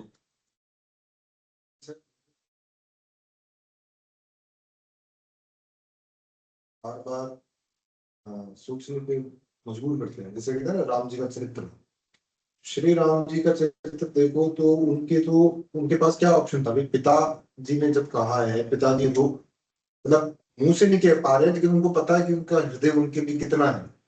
और उनके वहां मतलब कि वनवास जाने का कारण ही तो बना उनकी मृत्यु का। अब वो चाहे वो वाली दूसरी है कि वो पिछले जन्म का उनका वो श्राप था। ईश्वर जी ने बोला कि आपने मेरे को दी नहीं मोई सीख नी की गोसाई, मतलब आपने को अच्छी शिक्षा दी, लगी अगर मैं अपनी कदर आई। नरबर धीर धर्म धुरी धारी, आपने सब बड़ी धर्म की धुरी धारण करने वाले व्यक्ति हो, आप तो सब अच्छी सलाह दोगे कि भाई सब ठीक हो। बोले कि मैं शिशु प्रभु स्नेह प्रतिपाल, मैं तो आपका बेटा हूँ, बच्चा हूँ, आप मेरे प्रतिपाल हूँ। तो गुरु पितु मातु न जानो काहू, कहो स्वभाव नाथ पति आओ। मैं तो आपके अलावा मैं किसी को गुरु जानता हूँ, मैं पिता जानता हूँ, मैं माँ जानता हूँ, मैं तो केवल आपको जानता हूँ। बस सोचने उनको पहले बोला कि भी राहुल, उनको बोला कि भी भाई ये सब ये रुको यहाँ पर ये सारे काम कर लो। ये जवाब दिए जा सकते हैं क्या, मेरे को ये बताओ? सोच के जवाब दिया जा सकता है क्या? और आप लॉजिकली ये देखो कि इससे वो जो होना था वो तो हुआ ही है ना, वो तो हुआ ही होगा। मोरे सबई एक तुम स्वामी, मेरे सब कुछ में केवल यही बात हम माँ को बोल सकते हैं क्या? जीवन की सफलता तो इसमें है। राम जी के संग में तो इसलिए गए कि उन्होंने साफ कह दिया मेरे और कोई चीज एग्जिस्ट नहीं करती। तो माँ को हम ये कह सकते हैं मेरे है कौन जबरदस्ती, है मतलब क्या लेना देना है मेरा इनसे, ये हम कह सकते हैं क्या? ये प्रश्न हमारे लिए छोड़ा गया है भाई। आप कहते हो तो राम जी के साथ रहोगे, नहीं कहते हो तो कर लो फिर जो काम करना है, चयन आपका है। ये एक मैं आपसे जो बात कह रहा था, कृष्ण प्रेम ने सावित्री के बारे में क्या कहा? Krishna Prem wrote to me about Savitri, Dilip मोरॉय। Such poetry can only be written either in the early days before the rise to power of self-conscious mind. Self conscious mind जब पावर के अंदर आया उससे पहले के दिनों में, मतलब जब इंट्यूशन रेन करती थी, मतलब आपका वैदिक युग हो गया। उस समय कॉन्शियस मेंटेलिटी जिसको आप आज मेंटेलिटी कहते हो वो वाली नहीं थी। उस समय इंट्यूशन सारी चीज को गाइड करती थी। उसने जो इंट्यूशन गाइड करती है तो जनमानस तो अपनी भौतिक चेतना में था, इसीलिए ऐसी भाषा के अंदर वेद को किया गया जिसके डबल मीनिंग थे कि बाह्य व्यक्ति को वो अनुष्ठानात्मक लगते हैं, रिचुअल लगती हैं, और जो दीक्षित है, इनिशिएट है, उसी को उसका गहरा अध्यात्म परक जो अर्थ है वो रिवील होता है। और ये बात श्री अरविंद कह रहे हैं संस्कृत में ही मैनेज की जा सकती है और किसी में मैनेज करना मुश्किल है। यहाँ एक ही रूट साउंड के और मल्टीपल मीनिंग्स होते हैं। तो such poetry can only be written, तो मतलब कहने का ये हो गया कॉन्शियस मेंटेलिटी के दिनों से पहले या तो ऐसी चीज लिखी जा सकती है। Such poetry can only be written either in the early days before the rise to power of self-conscious mind, or when that particular cycle has run its course and life establishes itself once more in the unity beyond this time with all the added range and power। और या फिर ये दोबारा तब की जा सकती है कि वो साइकिल हो, उसने अपना पूरा चक्र कर लिया हो, जो उस समय वैदिक युग ने अपनी परिणति पे वो आ गई हो।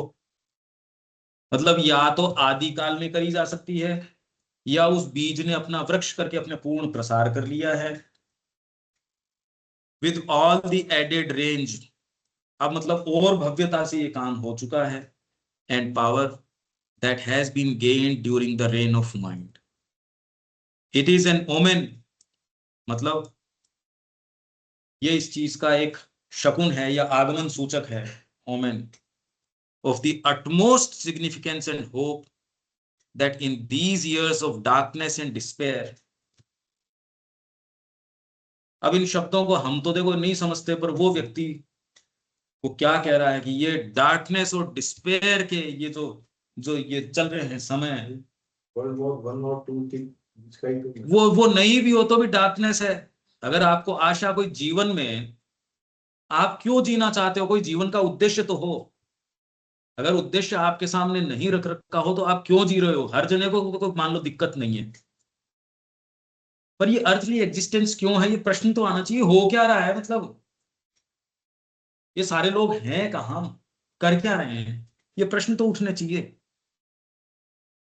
अगर ये प्रश्न नहीं उठते तो डार्कनेस तो है ही। अगर आपके जीवन में कोई मोटिव नहीं है, कोई उद्देश्य नहीं है, लक्ष्य नहीं है, तो डार्कनेस तो वैसे ही है।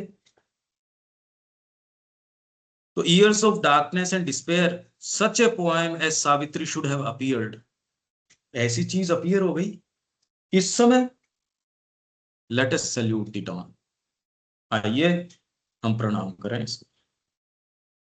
इतनी मोमेंटस बात है। ये बात उनको नजर आ रही थी, हमको नहीं आ रही। सच्चे अर्थों में तो आ नहीं रही देखो हमको। ये अगर ये डान आशा, यदि अगर आपको ये प्रकाश लगता तो आप क्या करते। अगर आपको ये आशा लगती तो भागते ना उसकी ओर। ओहो आशा, आशा अर्थ समझते हो ना, कि गहन आप डिस्पेयर के अंदर हो रहा, आप आशा आ गई, चलो इसकी ओर। अगर ये अपने को महसूस होता, ये उनको दिख गया उस समय, पूरी आई नहीं थी, आ रही थी। तो जब वहां से आ रही थी तो मैं इनकी पढ़ रहा था, ये शुरू में फॉरवर्ड में, क्योंकि इनके हर एडिशन के अलग अलग लोगों ने फॉरवर्ड वगैरह लिखे हैं इसके, Shri Aurobindo came to me. तो एक ने, ये किसने लिखा, तो उसने कहा इनकी ये ऐसी जबरदस्त आदत थी। ए से इनका कोई करस्पॉन्डेंस हुआ दिलीप कुमार रॉय का, उसको रख लिया, ये बात श्री अरबिंदो को भेज दी, उनकी जो आई ये इनको भेज दी। और जब तक उसके रिपरकशन, मतलब एक बात को यो ही नहीं छोड़ते थे। और उसकी क्लैरिटी, उसमें एक छिद्रान्वेषण की बात नहीं है, उनके अंदर ये स्क्राइब की कैपेबिलिटी थी, विशेष चीज थी।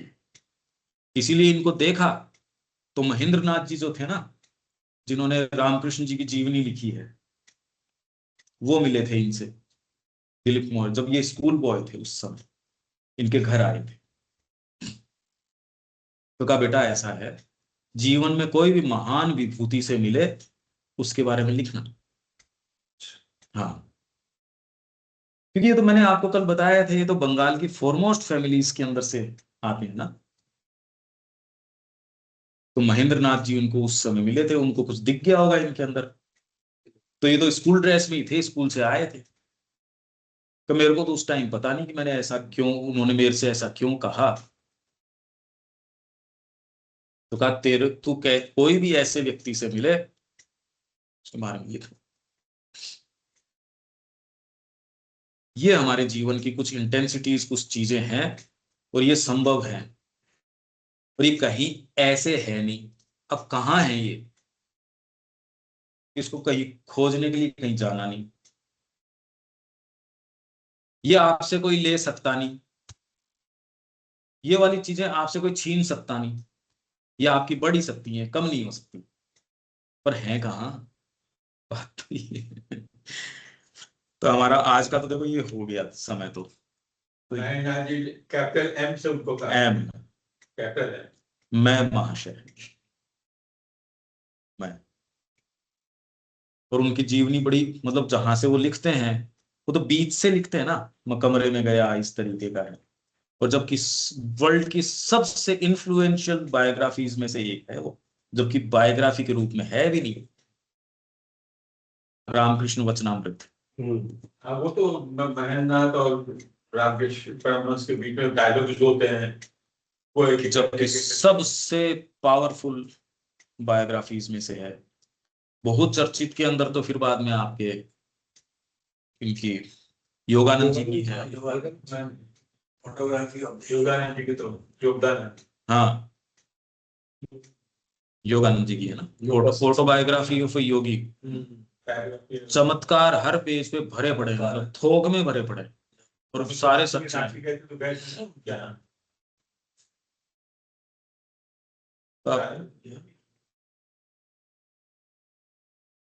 तो यहाँ इस विजिट का तो समापन, इस पे नया तो अब क्या पकड़ेंगे, पर ये सुंदर था, देखो आप। जैसे कि ये जो गीता है संयोग से मेरे को तो वो अपनी एसेंशियल गीता मिल गई थी, असेंशियल, हाँ। और उस समय अंकल जी मतलब फ्रिक्वेंटली आते थे यहाँ पे, वो रिकॉर्डिंग्स भी हैं। 2009 दिसंबर में चालू किया था, वही 2009 दिसंबर में अंकल जी आना चालू किए थे। अब मैं 8 में गया था पौंडीचेरी पहली बार, फरवरी में, तब से। तो ये जो आप बता रहे ना, ये एसेंशियल गीता के फर्स्ट से सेकंड चैप्टर में बहुत ही इंपॉर्टेंट है। श्री अरबिंदो ने सारी चीज एज इफ समेट के, स्पिरिट ऑफ अप्रोच, ये जो है ना, ये जो अभी आप पढ़ा है, ये fundamental difference of approach towards Gita है। और ये हकीकत में यही है एक्चुअली, जो ने लिखा उसके ऊपर मैं क्या बोलूं, लेकिन चीज थी जो मूव करती है। अच्छा ये है क्या, मतलब असली चीज, ये बातें चाहे हम कर नहीं रहे हो पर जिंदा रखती है ये आपको कुछ करने के किए रहे, तुम कीड़े नहीं हो, तुम आदमी हो, या तुम कम से कम कुछ हो। दूसरे तो तुमको लेजिटिमेट ठहरा रहे, मतलब आप जो चीज अच्छी सुनने जा रहे हो उनसे, दूसरों से, वो आपकी घृणित जीवन को लेजिटिमेट ठहरा रहे हैं। मतलब अरे यार सही, अरे तुम क्या कर रहे हो, नहीं तो हुजूम के हुजूम वही तो जा रहे हैं उनके पास। कि तुम जो भी कर रहे हो ठीक है, बढ़िया, वो ठीक है। जो आपके घाव पे थोड़ा मरहम पिट देना, वो ये कहे कि इसको हटा दूं, बोले नहीं हटाओ तो इसको, ठीक है। तो यहाँ विराम दें। साधु संत है ना, ये माया में क्या पढ़ो।